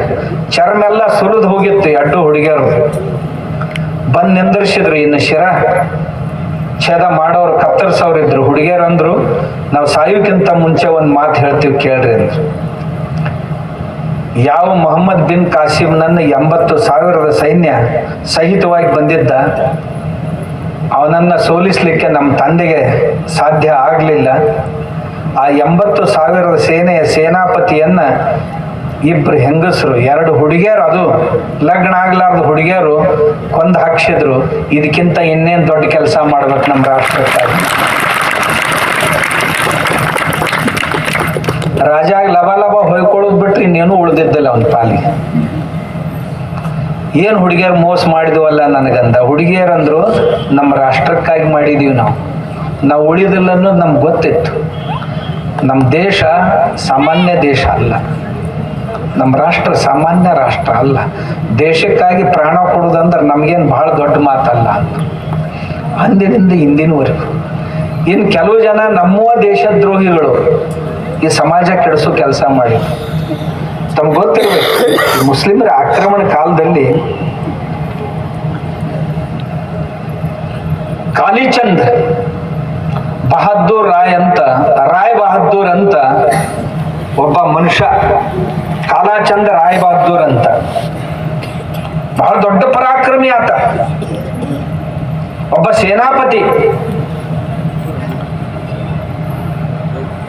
ಬಾದಶಾಹನ ಕಾಲದೊಳಗ ಬಾದಶಾಹನ ಮಗಳಿದ್ಲು ಒಬ್ಬಕ್ಕೆ. ಈಕೆ ಅವನ್ ಪ್ರೀತಿ ಮಾಡಕ್ ಹತ್ತಿದ್ಲು. ಹೋಗಿ ಕೇಳಿದ್ಲು, ನಿನ್ಗೂಡ್ ಮದ್ವೆ ಮಾಡ್ಕೋಬೇಕಂತೀನಿ ನಾ ಅಂತ ಆ ಸೇನಾಪತಿ ತರುಣಕ್ ಕೇಳಿದ್ಲು. ಕಾಲಾಚಂದ್ರ ಹೇಳ್ದ, ನಾನೊಬ್ಬ ಹಿಂದೂ ಅದೀನಿ, ನಂದು ಈಗಾಗಲೇ ಮದುವೆ ಆಗೈತಿ, ನಮ್ಮ ಮತ್ತೊಬ್ಬರನ್ನ ಮದುವೆ ಮಾಡ್ಕೊಳಂಗಿಲ್ಲ ಅಂತ. ಆ ಹುಡುಗಿ ಅಂದ್ಲು, ನಿನಗಾಗಿ ಅಲ್ಲ ನನಗಾಗಿ ಮಾಡ್ಕೊ ನೀ ಮದುವೆ ಅಂತಂದ್ಲು. ಸಾಧ್ಯ ಇಲ್ಲ ಅಂತ.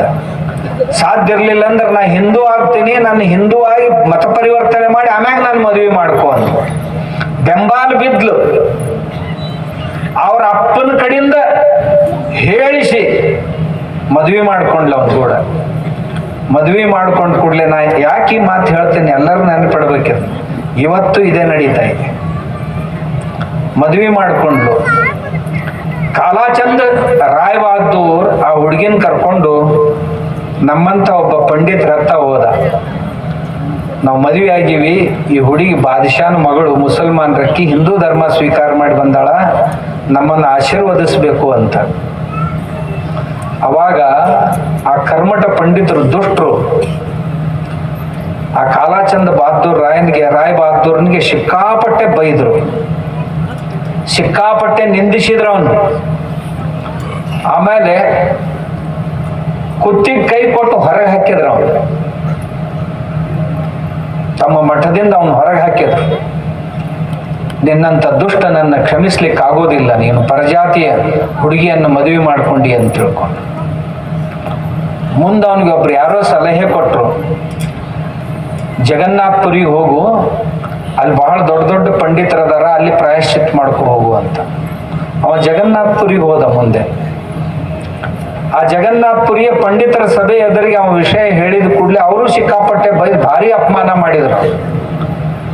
ಮಾಡಿ ಹೇಳಿದ್ರು, ನಿನ್ನ ಜೀವಂತ ಬಿಡಾಕತ್ತೀವಿ, ಇಷ್ಟ ಪುಣ್ಯ ಅಂತ ತಿಳ್ಕೊ ಹೋಗಂದ್ರು. ಅತ್ಯಂತ ಹೀನ ವರ್ತನೆಯನ್ನ ಆತನಿಗೆ ಕೊಟ್ರು. ಭಾರಿ ಅಪಮಾನ ಮಾಡಿದ್ರು. ಎಷ್ಟು ಅಪಮಾನ ಮಾಡಿದ್ರು ಅಂತಂದ್ರ ಅವ ಬದುಕಬಾರದು ಅನ್ನುವಷ್ಟು ಅಪಮಾನ ಮಾಡಿದ. ಅವ ಅಲ್ಲೇ ಪ್ರತಿಜ್ಞೆ ಮಾಡಿದ, ನಾನೊಬ್ಬ ಪ್ರಾಮಾಣಿಕವಾಗಿ ಬಂದು ನಿಮ್ಮಲ್ಲಿ ವಿನಂತಿ ಮಾಡಿಕೊಂಡ್ರೆ ನನಗೆ ಆಶೀರ್ವಾದ ಮಾಡೋದು ಬಿಟ್ಟು ನನ್ನನ್ನು ಶಪಿಸಿದ್ರಿ, ನನ್ನನ್ನು ಅಪಮಾನಗೊಳಿಸಿದ್ರಿ, ನಿಮ್ಮನ್ನು ಒಬ್ಬರನ್ನು ಬಿಡುದಿಲ್ಲ, ಈ ಗುಡಿನೂ ಇಡುದಿಲ್ಲ ಅಂತ. ಮರುದಿವಸ ಧರ್ಮಾಂತರ ಆದವ. ಧರ್ಮಾಂತರ ಆಗಿ ಸೈನ್ಯ ಕಟ್ಕೊಂಡು ಎಲ್ಲೆಲ್ಲಿ ದೇವಾಲಯಗಳಿದ್ದು ಎಲ್ಲ ದೇವಾಲಯಗಳನ್ನು ನೆಲಸಮ ಮಾಡಕ್ ಶುರು ಮಾಡಿದ. ಕೊನೆಗೆ ಮಾಡ್ಕೋತ ಆ ಜಗನ್ನಾಥಪುರಿಗೆ ಬಂದ. ಯಾವ ಪಂಡಿತರು ಇವನಿಗೆ ಬೈದಿದ್ರಲ್ಲ, ಪಂಡಿತರನ್ನ ತೆಗೆದು ಕುತ್ತಿಗೆ ಮಠ ಹೋಗದಾದ್ರಾಗ ಮ್ಯಾಗ ಬಿಸಿಲ ಉಸಕ್ ಕಾಯ್ದಿತ್ತು, ನೆಲ ಕಾಯ್ದಿತ್ತು. ಅಂಥದ್ರಾಗ ಕುಡಿಯಾಕ ನೀರು ಸಹಿತ ಸಿಗಬಾರ್ದು ಇವ್ರಿಗೆ. ಚಟಪಟ ಒದ್ದಾಡಿ ಸಾಯ್ಬೇಕು ಈ ಕರ್ಮಟ್ರು ಅಂತ. ಆ ಕರ್ಮಟ್ರನ್ನ ಒದ್ದಾಡಿ ಸಾಯುವುದನ್ನು ನೋಡಿ ಅವ ಸುಖಿಸಿದ. ಅಂದ, ನಿಮ್ಮಂಥವ್ರಿಗೆ ಇದೇ ಶಿಕ್ಷಾ ಕೊಡಬೇಕು ಅಂತ. ನಮ್ಮ ಋಷಿಗಳು ಹೇಳಿದ್ದೇನು, ನಮ್ಮ ಧಾರ್ಮಿಕರು ಹೇಳಿದ್ದೇನು, ನಿಮ್ಮಂಥ ಈ ದುಷ್ಟ ಕರ್ಮಠರು ಈ ಧರ್ಮವನ್ನು ಹಾಳು ಮಾಡ್ತಾ ಇರೋದನ್ನು ನೋಡಿ ನನಗೆ ಬಹಳ ಸಿಟ್ಟು ಬಂದೈತೆ, ನಿಮ್ಮನ್ನು ಬಿಡುದಿಲ್ಲ ಅಂತ ಎಲ್ಲರನ್ನೂ ಕಗ್ಗೊಲೆ ಮಾಡಿ. ನಾ ಈ ಮಾತನ್ನು ಯಾಕೆ ಹೇಳಿದೆ ಅಂತಂದ್ರೆ, ಇದನ್ನೇ ಮುಂದುವರಿಸಿಕೊಂಡು ಬಂದಂಥ ಜನರಿಂದಾಗಿ ನಮ್ಮ ದೇಶ ಹಾಳಾಯಿತು. ಈ ಜಾತಿ ಪದ್ಧತಿ ನಮ್ಮ ದೇಶದೊಳಗೆ ಬಂತು. ಆ ಜಾತಿ ಪದ್ಧತಿಗೆ ಜನ ಬಲಿ ಬಿದ್ದು ಮತ್ತೊಬ್ಬರನ್ನ ಅವಮಾನಿಸ್ಲಿಕ್ಕೆ ಕಲ್ತರು. ಮತ್ತೊಬ್ಬರ ಅವಮಾನದಿಂದ ತಾವು ಸಂತುಷ್ಟರಾದವರಂಗ ವರ್ತನೆ ಮಾಡ್ಲಕತ್ತಿದ್ರು. ಆದ್ರಿಂದ ನಮ್ಮವರೇ ನಮ್ಮ ಶತ್ರುಗಳಾದ್ರು. ಶತ್ರುಗಳಾಗಿ ಬಂದವರು ಅವರು ಒಬ್ಬರು, ಅವ್ರ ಜೊತೆ ನಮ್ಮವರು ಸಹಿತ ಶತ್ರುಗಳಾದ್ರು. ಯಾಕೆ ಅಂದ್ರೆ ನಾವು ಮಾಡಿದಂತ ತಾರತಮ್ಯದ ಕಾರಣವಾಗಿ ನಮ್ಮ ಜನರಲ್ಲೇ ಮೇಲು ಕೀಳು ಅಂತ ಮಾಡಿದೀವಿ. ನಮ್ಮ ಜನರಲ್ಲೇ ಆ ಜಾತಿ ಈ ಜಾತಿ ಅಂತ ಮಾಡ್ಕೊಂಡಿವಿ. ಯಾವುದು ಯಾರಿಗೂ ಅವಶ್ಯಕತೆ ಇರಲಿಲ್ಲ. ಮನುಷ್ಯರನ್ನು ಮನುಷ್ಯರಂತೆ ಕಾಣಲಿಲ್ಲ ನಾವು. ಆ ಕೆಲಸವನ್ನು ಬಸವಣ್ಣವರು, ನಾ ಯಾಕೆ ಈ ಮಾತನ್ನ ಹೇಳಿದೆ ಅಂದ್ರೆ, ಇಂಥ ಕಠಿಣ ಪ್ರಸಂಗಗಳು ನಮ್ಮ ದೇಶದಲ್ಲಿ ಜಾತಿಗಳು ಇರಲಿಲ್ಲ. ತಮ್ಗೆ ಗೊತ್ತಿರ್ಬೇಕು, ಆಸಾಂದಲ್ಲಿ ಲೋನಾ ಚಮಾರಿಡ್ ಅಂತ ಒಬ್ಬ ಹೆಣ್ಮಗಳಿದ್ಲು. ಅವಳ ಹೆಸರು ಲೋನಾ ಅಂತ. ಸಮಗಾರ ಜಾತಿ ಹೆಣ್ಮಗಳವಳು. ಅವಳು ಕಾಮಾಕ್ಷಿ ದೇವಿಯ ಭಕ್ತಳು. ತಂತ್ರ ವಿದ್ಯೆಯಲ್ಲಿ ಪ್ರವೀಣಳು, ಅಧ್ಯಾತ್ಮ ವಿದ್ಯೆಯಲ್ಲಿ ಪ್ರವೀಣಳು. ಮಂತ್ರ ತಂತ್ರ ಶಾಸ್ತ್ರಗಳನ್ನು ಅವಗತ ಮಾಡಿಕೊಂಡಂಥವಳು ಆ ಲೋನಾ ಚಮಾರಿನ್. ಸಮಗಾರ ಜಾತಿಯವಳು. ಅವಳು ಎಷ್ಟು ಪ್ರಭಾವಿ ವ್ಯಕ್ತಿ ಆಗಿದ್ಲು ಆಸಾಂನಲ್ಲಿ ಅಂದ್ರೆ, ಇಡೀ ಆಸಾಮದ ಬ್ರಾಹ್ಮಣ ಸಮುದಾಯ ಎಲ್ಲ ಅವಳು ಶಿಷ್ಯರು.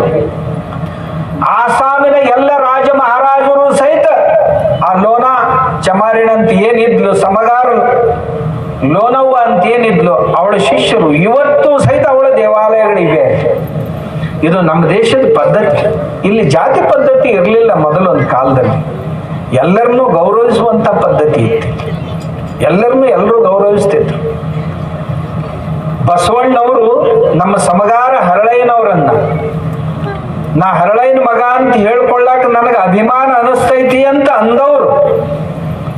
ಸಮಗಾರ ಹರಳಯ್ಯನ ಎಂಥ ದೊಡ್ಡ ಮನುಷ್ಯ ಇರಬೇಡ, ಎಂಥ ಭಕ್ತಿ ಇರಬೇಡ. ಆ ಮನುಷ್ಯ ಬಸವಣ್ಣವರಿಗಾಗಿ ವಿಶೇಷ ಪಾದರಕ್ಷೆಗಳನ್ನ ತಯಾರು ಮಾಡಿಕೊಟ್ಟಿದ್ದ.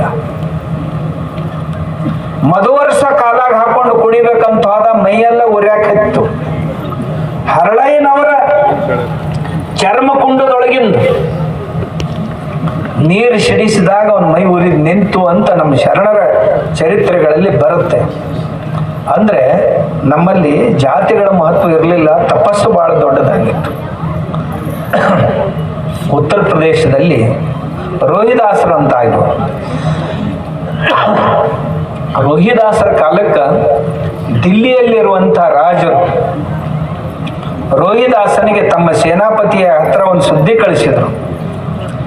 ನೀನು ನಮ್ಮ ಧರ್ಮಕ್ಕೆ ಬಂದುಬಿಡು, ನಿನಗೆ ಬೇಕಾದಷ್ಟು ಸಂಪತ್ತನ್ನು ಕೊಡ್ತೀವಿ, ನಿನ್ನ ಮಾನ ಸನ್ಮಾನ ಮಾಡ್ತೀವಿ ಅಂಥೇಳಿ.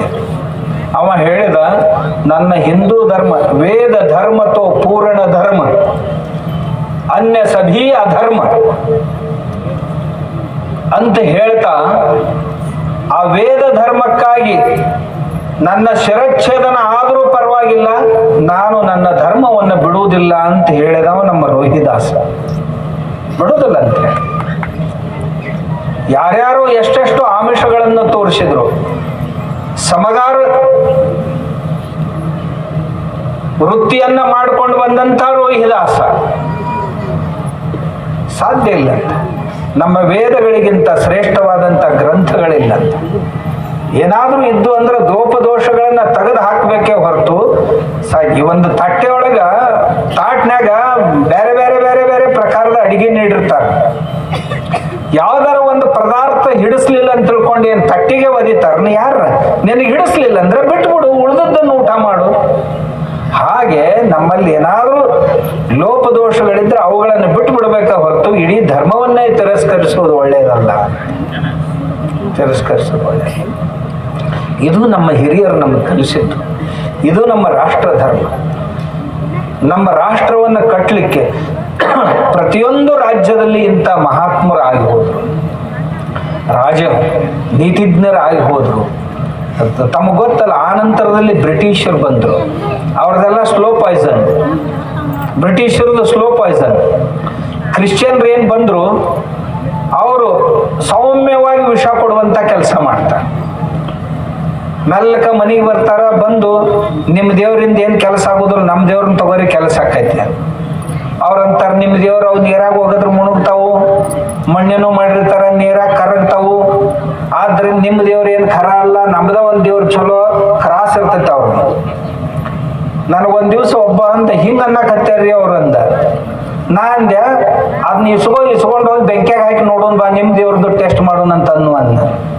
ಬೆಂಕಿಯಾಗ ಹಾಕಿದ್ರೆ ಉಳಿತೈತೆ ಅದು ಕಟ್ಗಿದು ಸುಟ್ಟ ಹೋಗ್ತೈತಿ, ಮತ್ತು ನಿಂದ ಹೆಂಗೆ ಸುಟ್ಟು ಹೋಗ್ತಾವ ಅಂತ ಕೇಳ್ರಿ ಈಗ ಅವ್ರನ್ನ. ಅದನ್ನ ಹೇಳೋದ ಬಿಟ್ರ ಅವ್ರ ಮುಂದೆ, ಹೇಳೋದ ಬಿಟ್ಟು ಮತ್ತೆ ಇನ್ನೊಂದು ಹೇಳ್ತಾರೆ. ನಮ್ಮ ಮಂದಿನೂ ಹೇಳ್ತಿರ್ತೈತಿ ಕೆಲವೊಂದು.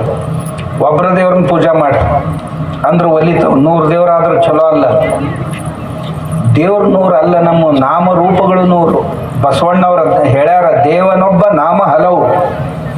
ಅಣ್ಣ ಬಸವಣ್ಣವ್ರು ಹೇಳಿದ್ರು, ದೇವರು ಒಬ್ಬನ ಇರಾವ, ಬೇರೆ ಬೇರೆ ರೂಪ ನಾಮ ಹಲವು ಇರ್ತಾವ. ನಾವೊಮ್ಮೆ ಮುಂಬೈಗೆ ಹೊಂಟಿದ್ದೆ.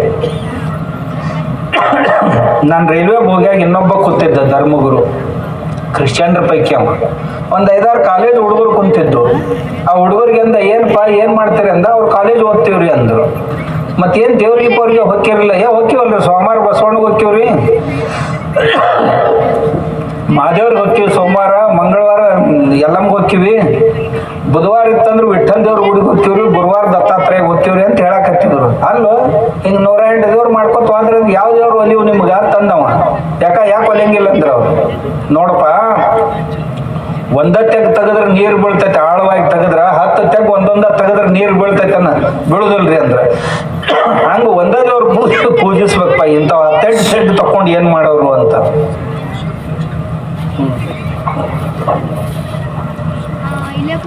ಅಂದ್ರ ಅವ್ರು ಅಂದ ಕೂಡ್ಲೆ ಮುಂದೊಂದು ಇನ್ನೊಂದು ಉದಾಹರಣೆ ಹೇಳಿದವ.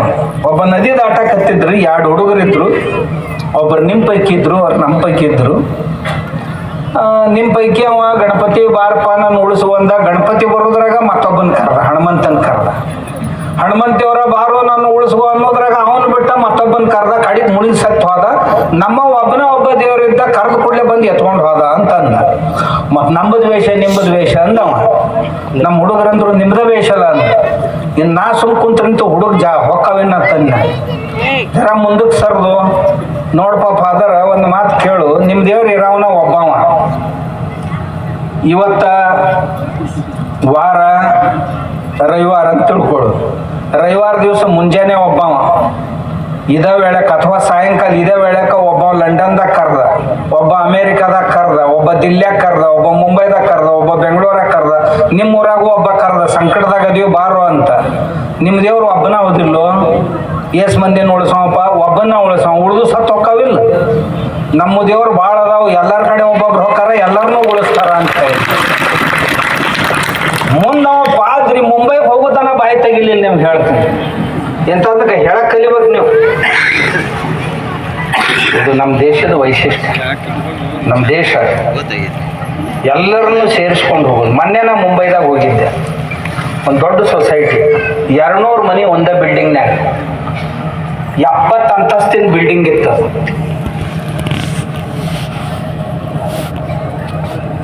ಏನೂ ಇಲ್ಲಾಂದ್ರೆ ಒಂದು 7-8 ಸಾವಿರ ಮಂದಿ ಇರ್ತಿದ್ರಲ್ಲ. ಒಂದೇ ಮನೆ ಮತ್ತೊಂದು ಧರ್ಮದವ್ರದ್ದಿತ್ತು, ಮುಸ್ಲಿಮರದು. ಅವ್ರು ಬಂದರು. ನಾಂದೆ ಇಲ್ಲಿ ಮುಸ್ಲಿಂ ಬಾಂಧವ್ರು ಎಷ್ಟು ಮಂದಿ ಇರ್ತಾರ ಅಂತ ಕೇಳಿದೆ. ಒಂದೇ ಮನೆ ಐತ್ರಿ, 40 ವರ್ಷದಿಂದ ಇಲ್ಲೇ ಅದಾರೆ ಅಂತಂದ.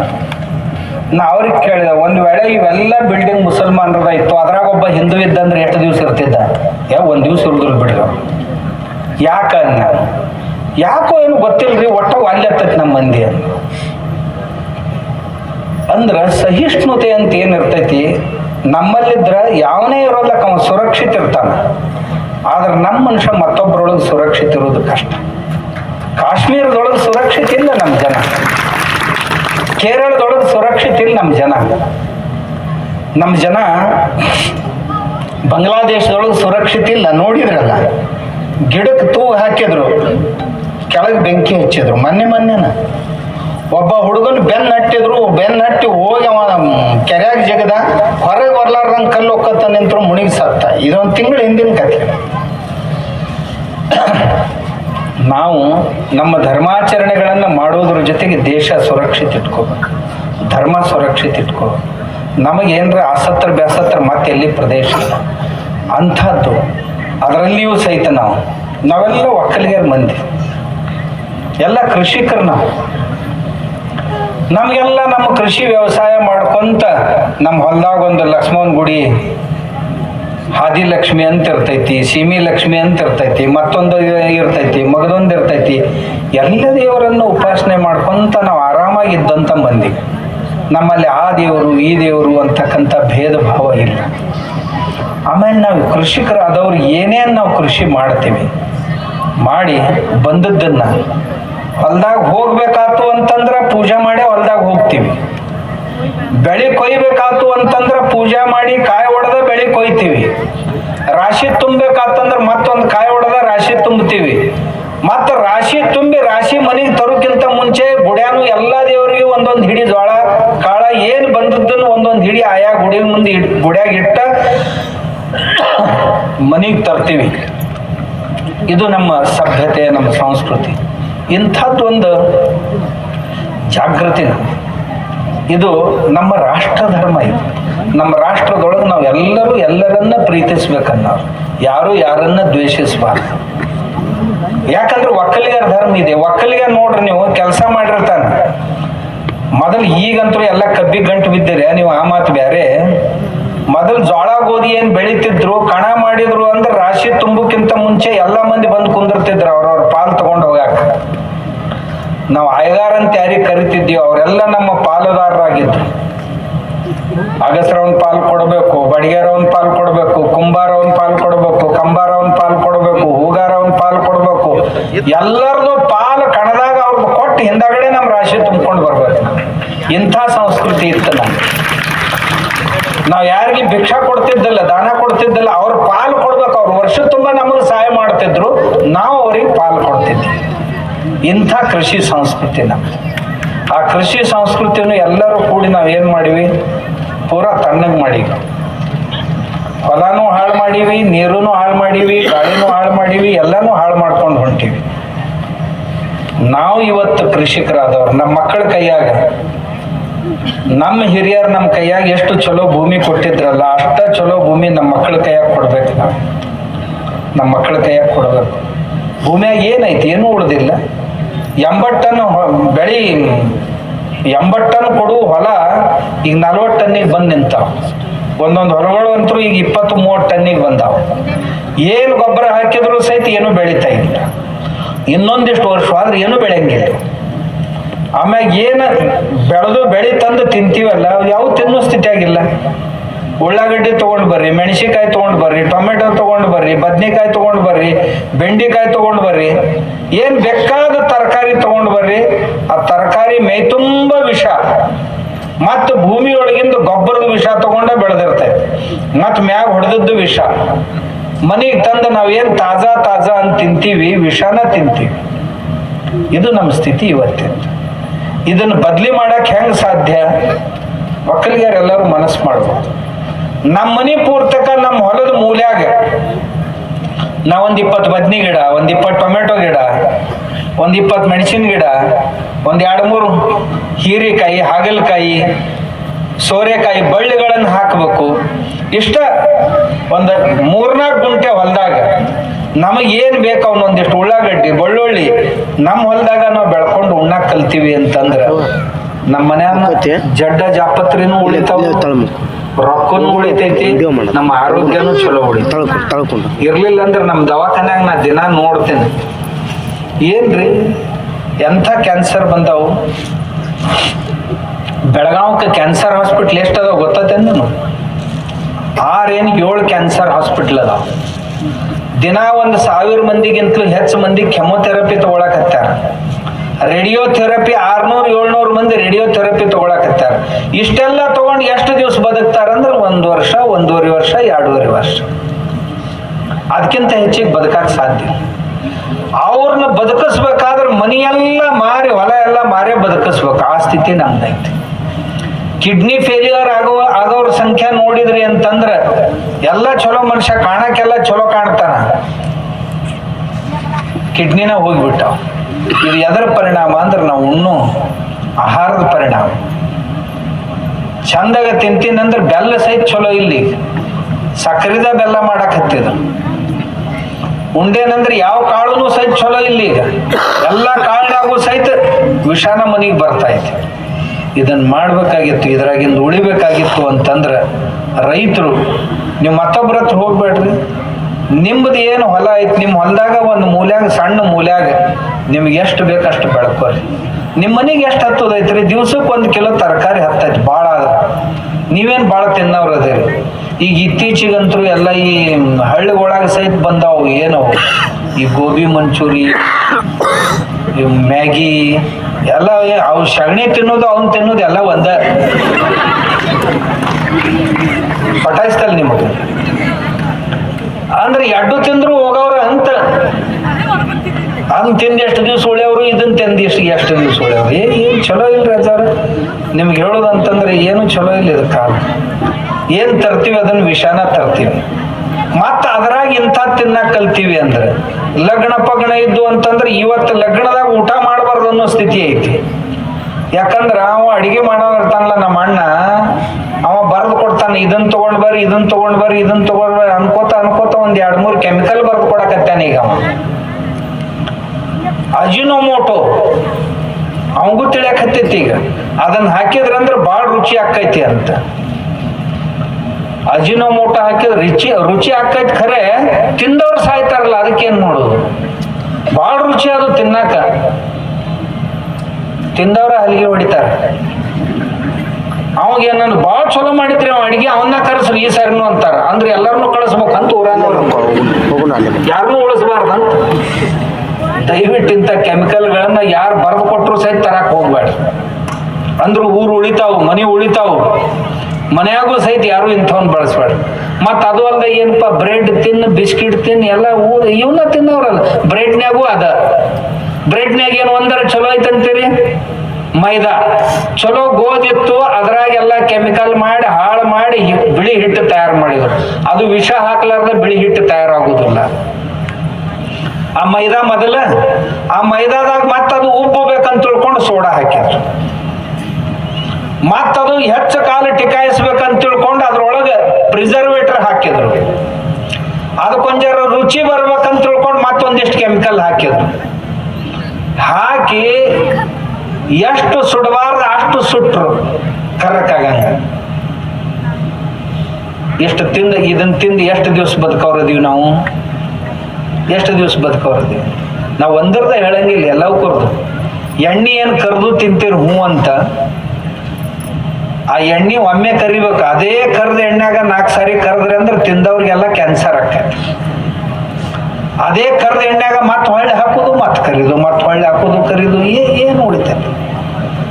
ರೈತರು ವಿಚಾರ ಮಾಡೋದು. ರೈತರು ತಮಗೇನು ಹತ್ತೈತಿ, ತಮ್ಮ ಕಣ್ಣಿನ ಮ್ಯಾಗ ವಿಶ್ವಾಸ ಇತ್ತು ಅಂದ್ರ ಅದನ್ನ ತಗೋಬೇಕು. ಇವ ಚಲೋ ಕೊಡ್ತಾನಪ್ಪ, ಚಲೋದು ಬರ್ತೈತಪ್ಪ ಅಂತ. ಈಗ ಮಾರ್ಕೆಟ್ನಿಂದ ಏನು ಬರ್ತೈತಿ, ಯಾವ್ದು ಚಲೋ ಬರ್ತೈತಿ, ಯಾವ್ದು ಬರೋದಿಲ್ಲ ಅಂತ ಯಾರಿಗೂ ಹೇಳೋಕ್ಕಾಗೋದಿಲ್ಲ, ಯಾರೂ ಗ್ಯಾರಂಟಿ ಕೊಡ್ಲಿಕ್ಕಾಗೋದಿಲ್ಲ. ನಾವು ವಿಶ್ವಾಸದಿಂದ ನಮ್ಮ ಮನ್ಯಾಗ ಮಾಡಿ ಉಂಡ್ರೆ ಭಾಳ ಚಲೋ. ನಿಮಗೇನು ಬೇಕು ಅನ್ನಿಸ್ತೈತಿ ಅದನ್ನ ಮನ್ಯಾಗ ಮಾಡಿ ಉಂಡ್ರೆ ಅಂದ್ರೆ ನಿಮ್ಮಂಥ ರಾಜರು ಮತ್ತೆ ಯಾರೂ ಇಲ್ಲ. ನಿಮ್ಮ ಹೊಲದಾಗ ನೀವು ಮನೆಗೆ ಬೇಕಾದಷ್ಟನ್ನು ಬೆಳ್ಕೊಂಡು ಏನ್ರಿ ಎಲ್ಲನೂ ಮಾರಾಟಕ್ಕೆ ನಿಂತ್ರಿ ಅಂತಂದ್ರೆ ಮನೆಗೇನು ಬೇಕಾಗೋದಿಲ್ಲ. 3 ರೂಪಾಯಿ ಕಿಲೋದಂಗೆ ಕಬ್ಬು ಮಾರೋದು, ಆಮ್ಯಾಗ 80 ರೂಪಾಯಿ 120 ರೂಪಾಯಿದಂಗೆ ಬ್ಯಾಳಿ ತರೋದು, ಇದು ಶಾಣ್ಯರ ಕೆಲಸ. 3 ರೂಪಾಯಿದಂಗೆ ಕಿಲೋ ಕಬ್ಬು ಮಾರೋದು, ಮಾರಿ 150 ರೂಪಾಯಿ ಕಿಲೋದಂಗೆ ಎಣ್ಣೆ ತರೋದು, ಇದೇನು ಶಾಣ್ಯರ ಕೆಲಸ ಅಂತಾರೆ. ತಂದ್ರೆ ತರಲ್ರಕ್ಕ, ಅದು ಎಣ್ಣೆರ ಇರ್ತೈತೆ ಅನ್ನೋದು ಇಲ್ಲ. ಎಣ್ಣೆ ಅಲ್ಲ ಅದು ನೀವು ತರೋದು ಎಣ್ಣೆ ಅಲ್ಲ, ಅದು ಪೆಟ್ರೋಲ್ ತಯಾರು ಮಾಡಿ ಉಳ್ದದ್ದು ಕಸ ಏನಿರ್ತೈತಲ್ಲ ಅದನ್ನ ಚಲೋತ್ನಾಗ ಕಾಶಿ ಎಲ್ಲ ರಸಾಯನಗಳನ್ನ ಹೊರಗೆ ತೆಗೆದು ಹಾಕಿ ಅದು ಏನು ಗ್ಲಿಸರಿನ್ ಅಂತದ್ ಇರ್ತೈತಿ, ಅದ್ರೊಳಗೆ ಒಂದಿಷ್ಟು ಫ್ಲೇವರು, ಒಂದಿಷ್ಟು ಕಲರು, ಫ್ಲೇವರ್ ಅಂದ್ರೆ ಇದು ರುಚಿ, ಆಮ್ಯಾಗ ಒಂದಿಷ್ಟು ಬಣ್ಣ, ಆಮ್ಯಾಗ ಒಂದಿಷ್ಟು ಇವು ಪೋಷಕಾಂಶಗಳು ಎಲ್ಲ ಸಿಂಥೆಟಿಕ್ಕು, ಅವನ್ನ ಹಾಕಿ ಎಣ್ಣೆ ಅಂತ ರಿಫೈನ್ಡ್ ಎಣ್ಣೆ ಅಂತ ನಿಮಗೆ ಮಾರಾಟ ಮಾಡ್ತಾರೆ. ಅದನ್ನ ತಿಂದು ನೀವು ಎಷ್ಟು ದಿವಸ ಬದುಕವ್ರು? ಈಗ ಎಲ್ಲರೂ ನಾವು ತಿನ್ನೋದು ಅದನ್ನ. ಗಾಣದ ಎಣ್ಣೆ ಉಣ್ಣವ್ರು ಎಷ್ಟು ಮಂದಿ ಅದಿರಪ್ಪ ಊರಾಗ? ಇಲ್ಲ, ಊರಾಗ ಗಾಣಿಲ್ಲ ಅಂದ ಗಾಣದ ಎಣ್ಣೆ ತರವ್ರು ಇಲ್ಲಿ ಅಂತ. ಗಾಣದ ಎಣ್ಣೆ ಭಾಳ ತುಟ್ಟೈತ್ರಿ, ಮತ್ತೆ ಡಾಕ್ಟರ್ ಕಡೆ ಹೋಗಿ 2-3 ಲಕ್ಷ ರೂಪಾಯಿ ಹಾಕ್ತಿರಿ, ಗಾಣದ ಎಣ್ಣೆ ತುಟ್ಟೈತಂದ್ರೆ ಹೆಂಗ್ ನಡೀತೈತಿ? ಅಂದ್ರೆ ಹೋಟೆಲ್ದಾಗ ತಿನ್ನೋದು, ದವಾಖಾನೆಗೆ ಹೋಗಿ ಹಾಕೋದು, ಬಾಜಾರದಂತ ತಿನ್ನೋದು, ದವಾಖಾನ್ಯಾಗ ಹೋಗಿ ಔಷಧ ಅಂಗಡಿಯಾಗ ಹೋಗಿ ಹಾಕೋದು. ಇದೇನು ಶಾಣ್ಯರ ಲಕ್ಷಣೇನು ಅಲ್ಲ. ರೈತರು ತಮ್ಮ ಹೊಲದೊಳಗೆ ಬೆಳ್ಕೋಬೋದು. ನಿಮ್ಮ ಮನೆಗೆ ಬೇಕಾದಷ್ಟು ಎಣ್ಣೆ ಕಾಳು ಬೆಳ್ಕೋರಿ. ಕಬ್ಬಿನಾಗ ಒಂದು ಸಾಲ ಹಾಕ್ರಿ ನೀವು, ನಿಮ್ಮ ಮನೆಗೆ ಬೇಕಾದಷ್ಟು ಶೇಂಗಾ ಬರ್ತೈತಿ, ನಿಮ್ಮ ಮನೆಗೆ ಬೇಕಾದಷ್ಟು ಮತ್ತೊಂದು ಕಾಳು ತಾನ ಬರ್ತೈತಿ, ನಡು ಹಾಕ್ರಿ. ನಿಮ್ಮ ಕಬ್ಬು ದೊಡ್ಡದಾಗೋದ್ರಾಗ 3-3.5 ತಿಂಗಳದಾಗ ಬೆಳೆ ಬಂದ ಬಿಡ್ತೈತಿ. ಅದನ್ನ ಎಣ್ಣೆ ತೆಗೆದು ಊಟ ಮಾಡ್ರಿ, ಯಾರು ಬೇಡ ಅಂತ. ಇದರಿಂದ ನಮ್ಮ ಜೀವನ ಸುಖ ಆಕೈತಿ ಅಂತ ನನಗೆ ಅನಿಸ್ತೈತಿ. ಆದ್ರಿಂದ ನಾವೆಲ್ಲ ಇವತ್ತು ಸ್ವಾಮಿ ವಿವೇಕಾನಂದರ ಆ ಜನ್ಮ ತಿಥಿಯನ್ನ ನಿಮಿತ್ತವಾಗಿಟ್ಕೊಂಡು ಈ ಯುವಕರೆಲ್ಲ ಸೇರಿ ಈ ಕಾರ್ಯಕ್ರಮ ಇಟ್ಕೊಳ್ಳೋಣ ಅಂತ. ನಾವೊಂದು ಜರ ವಿಚಿತ್ರ ಮನುಷ್ಯ, ನಿಮ್ಗೆ ಗೊತ್ತೈತಲ್ಲ. ನನಗೆ 5ಕ್ಕೆ ಕರೆದ್ರಿ ಇವರು, ಆಮ್ಯಾಗ 6:30 ಆದ್ರೂ ಇಲ್ಲೇ ಪೂಜೆ ಮಾಡ್ತೀವ್ರಿ. ಇವೆಲ್ಲ ನಾಟಕ ನಮ್ಗೆ ಗೊತ್ತಕ್ಕಾವ. ಈ ಮಂದಿ ಯಾಕೆ ಮಾಡ್ತಾರೆ ಇವನ್ನ ಅಂದ್ರೆ ಟೈಮ್ ಪಾಸ್ ಮಾಡಿಸೋ ಸಲುವಾಗಿ ಮಾಡ್ತಾರ. ಆಮ್ಯಾಗ ಊದವ್ರನ್ನ ಬರ್ಸೋರ್ನ ತಂದು ಮುಂದೆ ನಿಂದರ್ಸ್ತಾರ, ಸಾವಕಾಶ ಹೋಗ್ಲಿ ಗಾಡಿ ಅಂತಾರ. ಇವೆಲ್ಲ ನಾಟಕಗಳು ನನಗೆ ಬಾಯ್ಪಾಟ್ ಅದಾವು. ಅದ್ರೊಳಗೆ ನನ್ PhD ಆಗೈತಿ. ಆದ್ರ ನಾನು ನನ್ನದು ಒಂದ್ ತಾಸು, ನನಗೆ 1 ಲಕ್ಷ ರೂಪಾಯಿ ಕೊಡ್ತೀನಿ ಅಂದ್ರು ನಾ 1 ತಾಸು ನಾನು ಯಾರಿಗೆ ಕೊಡಕ್ ಸಾಧ್ಯ ಇಲ್ಲ. ನನಗೆ ಒಂದ್ ತಾಸಿನ ಟೈಮ್ ಅಂದ್ರೆ 1 ಲಕ್ಷದಕ್ಕಿಂತಲೂ ಹೆಚ್ಚು ಕಿಮ್ಮತ್ತಿಂದ. ಯಾಕಂದ್ರೆ ಅಷ್ಟು ಕೆಲಸ ಇರ್ತಾವ ನಾನು ಮಠದಾಗ. ನಮ್ಮ ಮನೇನು ನಮ್ಮ ಮಠದಾನು ಎಲ್ಲ ಕೆಲಸ ಬಿಟ್ಟು ನಿಮ್ಮ ಊರಿಗೆ ಬಂದಿರ್ತೀನಿ. ನಾ ಬಂದ ನಂತರ ಸ್ವಾಮಿಗಳು ಬಂದಾಗ ನೋಡ್ಬೇರ, ನಮ್ಮನ್ನ ನೋಡಿ ನೀವು ಬರೋವ್ರಿಪ್ಪ. ನಾ ಅಂತೀನಿ ಇವ್ರು ಮಾರಿ ಸಹಿತ ಎಂದು ನೋಡ್ಬಾರ್ದಪ್ಪ ಈ ಆಯುಷ್ಯದಾಗ. ನಾವು ಹೌದತ್ತೀರ ಅಲ್ಲತ್ತೀರಿ? ಯಾವುದನ್ನು ಸಹಿತ ನಿಮ್ಗೆಲ್ಲರಿಗೂ ಹೇಳ್ತೀನಿ, ಸಮಯ ಏನು ಕೊಟ್ಟರು ಸಿಗುವುದಿಲ್ಲ. ಆಯುಷ್ಯ ಕ್ಷಣ ಏಕೋಪಿನ ತುಲ್ಯ ಸ್ವರ್ಣ ಕೋಟಿವಿ. 1 ಕೋಟಿ ಸುವರ್ಣ ಮುದ್ರೆಗಳನ್ನು ಕೊಟ್ಟರು ಸಹಿತ ಇದ್ರೊಳಗಿಂದ 1 ನಿಮಿಷ ಹೋದದ್ದನ್ನ ಹೊಳ್ಳಿ ತರಕ್ಕೆಂದೂ ಸಾಧ್ಯ ಇಲ್ಲ. ಅದಕ್ಕೆ ಸಮಯವನ್ನು ಬಹಳ ಪಾಲಿಸಕ್ಕೆ ಕಲಿಬೇಕು. ನಮ್ಮ ಒಬ್ಬ ಮಾಸ್ತರ್ ಹೇಳಿದ್ನಲ್ಲ ಆರಂಭಕ್ಕೆ, ಸಿದ್ದೇಶ್ವರ ಅಪ್ಪೋಳು ಪಾಲಿಸ್ತಿದ್ರು ಅಂತ. ಸಿದ್ದೇಶ್ವರ ಅಪ್ಪೋಳು ಬಂದು ಕುಂತು ಬಿಡ್ತಿದ್ರ, ಕುಂತು ಶುರು ಮಾಡಿ ಬರ್ತಿದ್ರು. ಮಂದಿ ಬರೋದ್ರಾಗ ಪ್ರವಚನ ಮುಗ್ದ ಹೊಕ್ಕಿತ್ತು. ಆದ್ರೂ 2 ದಿವಸ ಹೋತಂದ್ರೆ 3ನೇ ದಿವಸಕ್ಕೆ ತಾವ ಬರ್ತಿತ್ತು ಮಂದಿ. ಯಾಕಂತಂದ್ರೆ ಸಮಯ ಭಾಳ ಕಿಮ್ಮತ್ತಿಂದು ಅಂತ ನಮ್ಗೆ ಹೇಳ್ತಿದ್ರು. ಅದನ್ನೆಲ್ಲ ಪಾಲಿಸ್ಬೇಕಂತ ನಾವು ಇಟ್ಟಪ್ಪಿಗೆ ಹೇಳಿದೆ. ಇಟ್ಟಪ್ಪ, ನೀ ಎಷ್ಟ ಆತ್ಮೀಯ ಇದ್ದಂದ್ರು ಸಹಿತ ಸಮಯ ಹೆಚ್ಚೋಕಾದಿಮೆ ಆತಂದ್ರೆ ನಿನಗೂ 2 ಕೊಡ್ತೀನಿ ನೋಡಂತ ಹೇಳಿ ನಾವು. ಆದ್ರೆ ಅವನಿಗೆ ಭಾಳ ಕಳಕಳಿ ನಿಮ್ಮ ಬಗ್ಗೆ. ಅಪ್ಪಾರ, ನಮ್ದೆಲ್ಲ ರೈತರ ಜನಾಂಗ್ರಿ. ರೈತರ ಜನಾಂಗ ಇರೋಲ್ದಕ್ಕಪ್ಪ, ರೈತರು ನೋಡಿ ಎಲ್ಲಿ ಹೋಗ್ಬೇಕು ಅಲ್ಲೆಲ್ಲ ಕರೆಕ್ಟ್ ಟೈಮ್ದಾಗ ಹೋಗಿರ್ತಾರಲ್ಲ. ಬರ್ಬೇಕಂದ್ರೆ ಕರೆಕ್ಟ್ ಟೈಮ್ದಾಗ ಬರ್ತಾರ, ಅವ್ರಿಗೆಲ್ಲ ಇರ್ತೈತಿ. ಆದ್ರೆ ಅವನಿಗೆ ನಿಮ್ಮ ಬಗ್ಗೆ ಕಳಕಳಿ. ನನಗೆ ಕಂಡಪ್ಟಿ ಹೇಳ್ಯಾನ ನಿಮ್ಮ ಊರಿಗೆ ಬರ್ಬೇಕಂತಂದ್ರೆ, ನಾ ಇವ್ರು ಮೊದಲು ಬಂದವ್ರಿಗೆ ಆಗೋದಿಲ್ಲ ಅಂತ ಹೇಳಿ ಕಳಿಸಿದ್ದೆ. ನನಗೇನು ವೇಳೆನ ಇರೋದಿಲ್ಲ. ಇದು ಹಂಗೈತ್ರಿ ಅಪ್ಪವ್ರ, ಹಿಂಗೈತ್ರಿ ಅಪ್ಪವ್ರ, ಅದು ಊರ ಇಷ್ಟು ಚಂದ ಐತ್ರಿ, ಅಷ್ಟು ಚಂದ ಐತಿ. ನಿಮ್ಮ ಊರು ನೋಡಕ್ ಬರ್ಬೇಕನ್ನಿಸ್ತು. ನಾನು ನಿಮ್ಮ ಊರು ಅಷ್ಟು ಚಂದ ಹೇಳಿದ್ ನಿಮ್ಮ ಊರ ಬಗ್ಗೆ. ಹಂಗಿತ್ತ ಹಿಂಗಂದ್ರು ಸಹಿತ ನನಗೊಮ್ಮೆ ಸಂಶಯ ಬರ್ತಿರ್ತೈತಿ ಇಲ್ಲಂತ ಅಲ್ಲ, ಆದ್ರೂ ಆತ್ಮೀಯ ಮನುಷ್ಯ ಅದಾನೆ, ಇವನ್ ಮ್ಯಾಗ ಹೆಂಗ್ ಸಂಶಯ ತಗೊಳ್ದು ಅಂತ. ಆದಾಗ್ಯೂ ಸಹಿತ ನೀವು ಮತ್ತೆ ದಡಗನ ಬಂದ್ರಿ ಒಂದ್ ಜರ, ಬಹಳ ಸಂತೋಷ ಆಯ್ತು. ಮತ್ತೊಂದ್ ವೇಳೆ ನಾ ಬರ್ಲಿಲ್ಲ ಅಂದ್ರೆ ಇಷ್ಟು ಮಂದಿ ದರ್ಶನ ಆಕ್ಕಿತ್ತೋ ಇಲ್ಲೋ, ಯಾಕಂತಂದ್ರೆ ನಮ್ಮ ದೇವ್ರು ಯಾರಾದ್ರೂ ಇದ್ರೆ ನೀವ ಒಕ್ಕಲಿಗರು ಎಲ್ಲರೂ ಸ್ವಾಮಿಗಳನ್ನ ಪೂಜಾ ಮಾಡ್ತಾರಂತ. ನಾವು ಸ್ವಾಮಿಗಳನ್ನ ಯಾರನ್ನ ಪೂಜಾ ಮಾಡ್ತೀನಿ ಅಂದ್ರೆ ನಮ್ಮ ರೈತರನ್ನ ಪೂಜಾ ಮಾಡ್ತೀನಿ. ಯಾರು ಹಳ್ಳಿ ಜನ ಅದಾರಲ್ಲ ಮುಗ್ಧರು, ಅವರೇ ನಮ್ಮ ದೇವ್ರು ಅಂತೀನ. ಅವ್ರಿಗಿಂತಲೂ ದೊಡ್ಡ ದೇವ್ರು ಯಾವ ಅಲ್ಲ. ಯಾರು ಬಂದ್ರು ಎಲ್ಲರನ್ನೂ ಸನ್ಮಾನ ಮಾಡ್ತಾರೆ. ನಿಮ್ಮಷ್ಟು ದೊಡ್ಡ ಮನಸ್ಸು ಬಹುತೇಕ ನನಗರ ಐತೆ ಇಲ್ಲೋ ಅಂತ ನನಗ ಸಂಶಯ ಬರ್ತೈತಿ. ಯಾವಾಗ ಇರ್ಲಿಲ್ಲ ಅಂದ್ರ ನಮ್ಮ ಸ್ವಾಮಿಗಳಂತ ನಾವೇನ್ ಅದೀವಲ್ಲ, ನಿಮ್ಮಷ್ಟು ಮನಸ್ಸು ದೊಡ್ಡದಾತಂದ್ರೆ ಈ ನಾಡ ಉದ್ಧಾರ ಆಗಿ ಹೋಗ್ತದೆ. ಸ್ವಾಮಿಗಳು ಸುಧಾರಿಸಿದ್ವು ಅಂದ್ರ ಅಷ್ಟು ದೊಡ್ಡ ಮನಸ್ಸು ಆಗ್ಬೇಕು. ಒಬ್ಬರು ನೋಡಿದ್ರೆ ಒಬ್ಬರಿಗೆ ಸಂಕಟ ಆಗ್ಬಾರ್ದು. ಆದ್ರ ನಮ್ಮ ಸಂಸ್ಕೃತಿಯನ್ನ ಕೆಡಗೊಡದಂತೆ ಕಾಪಾಡುವಂಥವ್ರು ನಾವೆಲ್ಲರೂ ಆಗ್ಬೇಕು. ಯಾವುದೇ ಕಾರಣಕ್ಕೂ ಯಾರು ಏನೇ ಹೇಳಿ ವಾಸ್ಲಿ ಪೂಜಾ ಮಾಡಬೇಡ್ರಿ, ಆ ಪೂಜಾ ಮಾಡಬೇಡ್ರಿ, ಈ ಪೂಜಾ ಮಾಡಬೇಡ್ರಿ, ಹೋಗ್ರಿ ನಿಮ್ಮ ಮಠದಾಗ ನೀವು ಮಾಡ್ಕೊಳ್ಳೋದು ಬಿಡ್ರಿ, ನಮ್ಮ ಮನ್ಯಾಗ ನಾವು ಮಾಡ್ತೀವಿ ಅಂತ ಅಂತಾರ ಜನ. ಆ ಶ್ರದ್ಧೆಯಿಂದನ ಸಾವಿರ ವರ್ಷಗಳಿಂದ ಈ ನಮ್ಮ ದೇಶವನ್ನ ಜೀವಂತ ಇಟ್ಟಿರ್ತಾವೆಲ್ಲ. ಆದ್ರಿಂದ ತಮ್ಮೆಲ್ಲರಿಗೂ ಸಹಿತ ತುಂಬ ಹೃದಯದ ಅಭಿನಂದನೆಗಳನ್ನು ಹೇಳ್ತಾ, ಈ ಸ್ವಾಮಿ ವಿವೇಕಾನಂದ ಜಯಂತಿಯನ್ನು ಮಾಡುವಂಥ ಈ ಗ್ರಾಮಾಭಿವೃದ್ಧಿ ಸಂಸ್ಥೆಯನ್ನ ಏನು ಯುವಕರು ಮಾಡ್ಕೊಂಡಾರ, ಅದು 19 ಅಂದ್ರೆ ಕೋವಿಡ್ದಾಗ ಹುಟ್ಟಾಕ್ಯಾರ ನೋಡೋದ. ಏನ ಬರಗಾಲದಾಗ ಹುಟ್ಟಿದಂಗೆ ಹುಟ್ಟೈತೆ. ಅದು ಹುಟ್ಟಿ ಎಷ್ಟು ಚಲೋ ಕೆಲಸ ಮಾಡ್ಯಾರ. ಹುಡುಗರು ಸತ್ಕಾರ ಮಾಡಿದ್ರು, ಸಣ್ಣ ಹುಡುಗರು. ಅವು ಒಳ್ಳೆ ಅಭ್ಯಾಸ ಮಾಡಿದವ್ರನ್ನ, ಚಂದಾಗಿ ಮಾಡಿದವ್ರನ್ನ ಇಟ್ಟು ಬೆಂಚ್ ಅಪ್ಪರಿಸೋದು ಇದು ಧರ್ಮ ನಮ್ಮ ದೇಶದ್ದು. ಅವ್ರನ್ನ ಬೆಂಚ್ ಅಪ್ಪರಿಸಿದ್ರಿ ನೀವು. ಆಮೇಲೆ ಏನೇನೋ ಸ್ಪರ್ಧೆಗಳನ್ನು ಇಡ್ತೀರಿ, ಮತ್ತೇನೇನೋ ಮಾಡ್ತೀರಿ. ಗ್ರಾಮಾಭಿವೃದ್ಧಿಗಾಗಿ ಯಾರಿಂದನೂ ಹಣ ಪಡಿಲಾರ್ದ ಏನಾದರೂ ಪ್ರಯಾಸ ಮಾಡಬೇಕು ಅಂತ ನೀವು ಯುವಕರು ಮಾಡೋದನ್ನ ನೋಡಿದ್ರೆ ಇನ್ನೂ ಊರು ಉಳಿ ಲಕ್ಷಣ ಅದಾವಪ್ಪ ಅಂತ ಅನಿಸ್ತೈತಿ.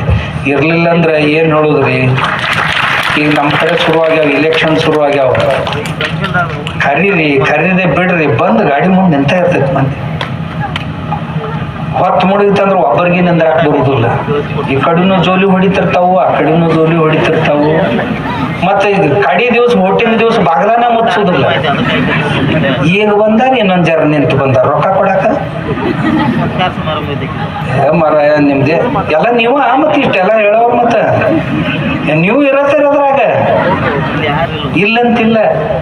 ಎಲ್ಲ ನಾವು ನೀವು ಕೂಡೇನ ಹಿಂಗ ಇಲ್ಲಿಗೆ ಬಂದು ನಿಂತೈತಿ ಈಗ ನಮ್ಮದು ಸ್ಥಿತಿ. ನಾವು ಬುದ್ಧಿವಂತರಂಗ ಸ್ವಾಭಿಮಾನಿಗಳಾಗಿ ಬದುಕಲಿಕ್ಕೆ ಕಲಿಬೇಕು ಅಂತ ಹೇಳ್ತಾ, ನಾ ಮತ್ತೇನೋ ಹೇಳಕ್ ಹೋಗಿ ಎಕಡೆ ಹೋಗಬಾರ್ದು. ಎಲ್ಲರೂ ಇಷ್ಟೊತ್ತನ್ನ ಒಂದು 5 ನಿಮಿಷ ಮಾತಾಡಿ ಹೋಗ್ಬೇಕಂತ ಮಾಡಿದ್ದೆ. ಮತ್ತೆ ಮನಸ್ಸಿಗೆ ಹತ್ತಬಾರ್ದು. ನಮ್ಮ ಇಟ್ಟು ಕೆಲಸ ಮಾಡ್ತಿರ್ತಾನ ಯಾವಾಗ ಮತ್ತೆ ಇವಾಗ ಇದು ಆಗ್ಬಾರ್ದು ತಿಳ್ಕೊಂಡ ಮಾತಾಡಿ ತಿಳಿತಿಲ್ಲ. ಮತ್ತೆ ಮುಂದಿನ ಸರಿ ಎಲ್ಲಾರ ಹಿಂಗ ಮಾಡಿದೆ ಅಂದ್ರೆ ನೀನು ಮಠಕ್ಕೂ ಬರ್ಬೋಡಂಗಿಲ್ಲ. ಎಲ್ರಿಗೂ ವಂದನೆಗಳು, ನಮಸ್ಕಾರ.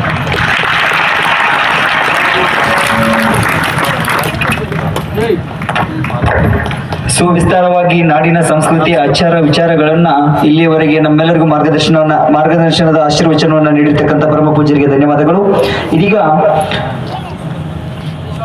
ಪೂಜ್ಯ ಜಗದ್ಗುರು ಶ್ರೀ ಅದೃಶ್ಯ ಕಾಡಸಿದ್ದೇಶ್ವರ ಮಹಾಸ್ವಾಮೀಜಿಗಳಿಗೆ ಪ್ರಥಮವಾಗಿ ಬಳಗೊಳ ಗ್ರಾಮಕ್ಕೆ ಆಗಮಿಸಿದ ನಿಮಿತ್ತ ಅವರನ್ನು ಪ್ರೀತಿಯಿಂದ ಸತ್ಕರಿಸಬೇಕೆಂದು ವಿನಂತಿಸುವ. ಅಪರ 1 ನಿಮಿಷ.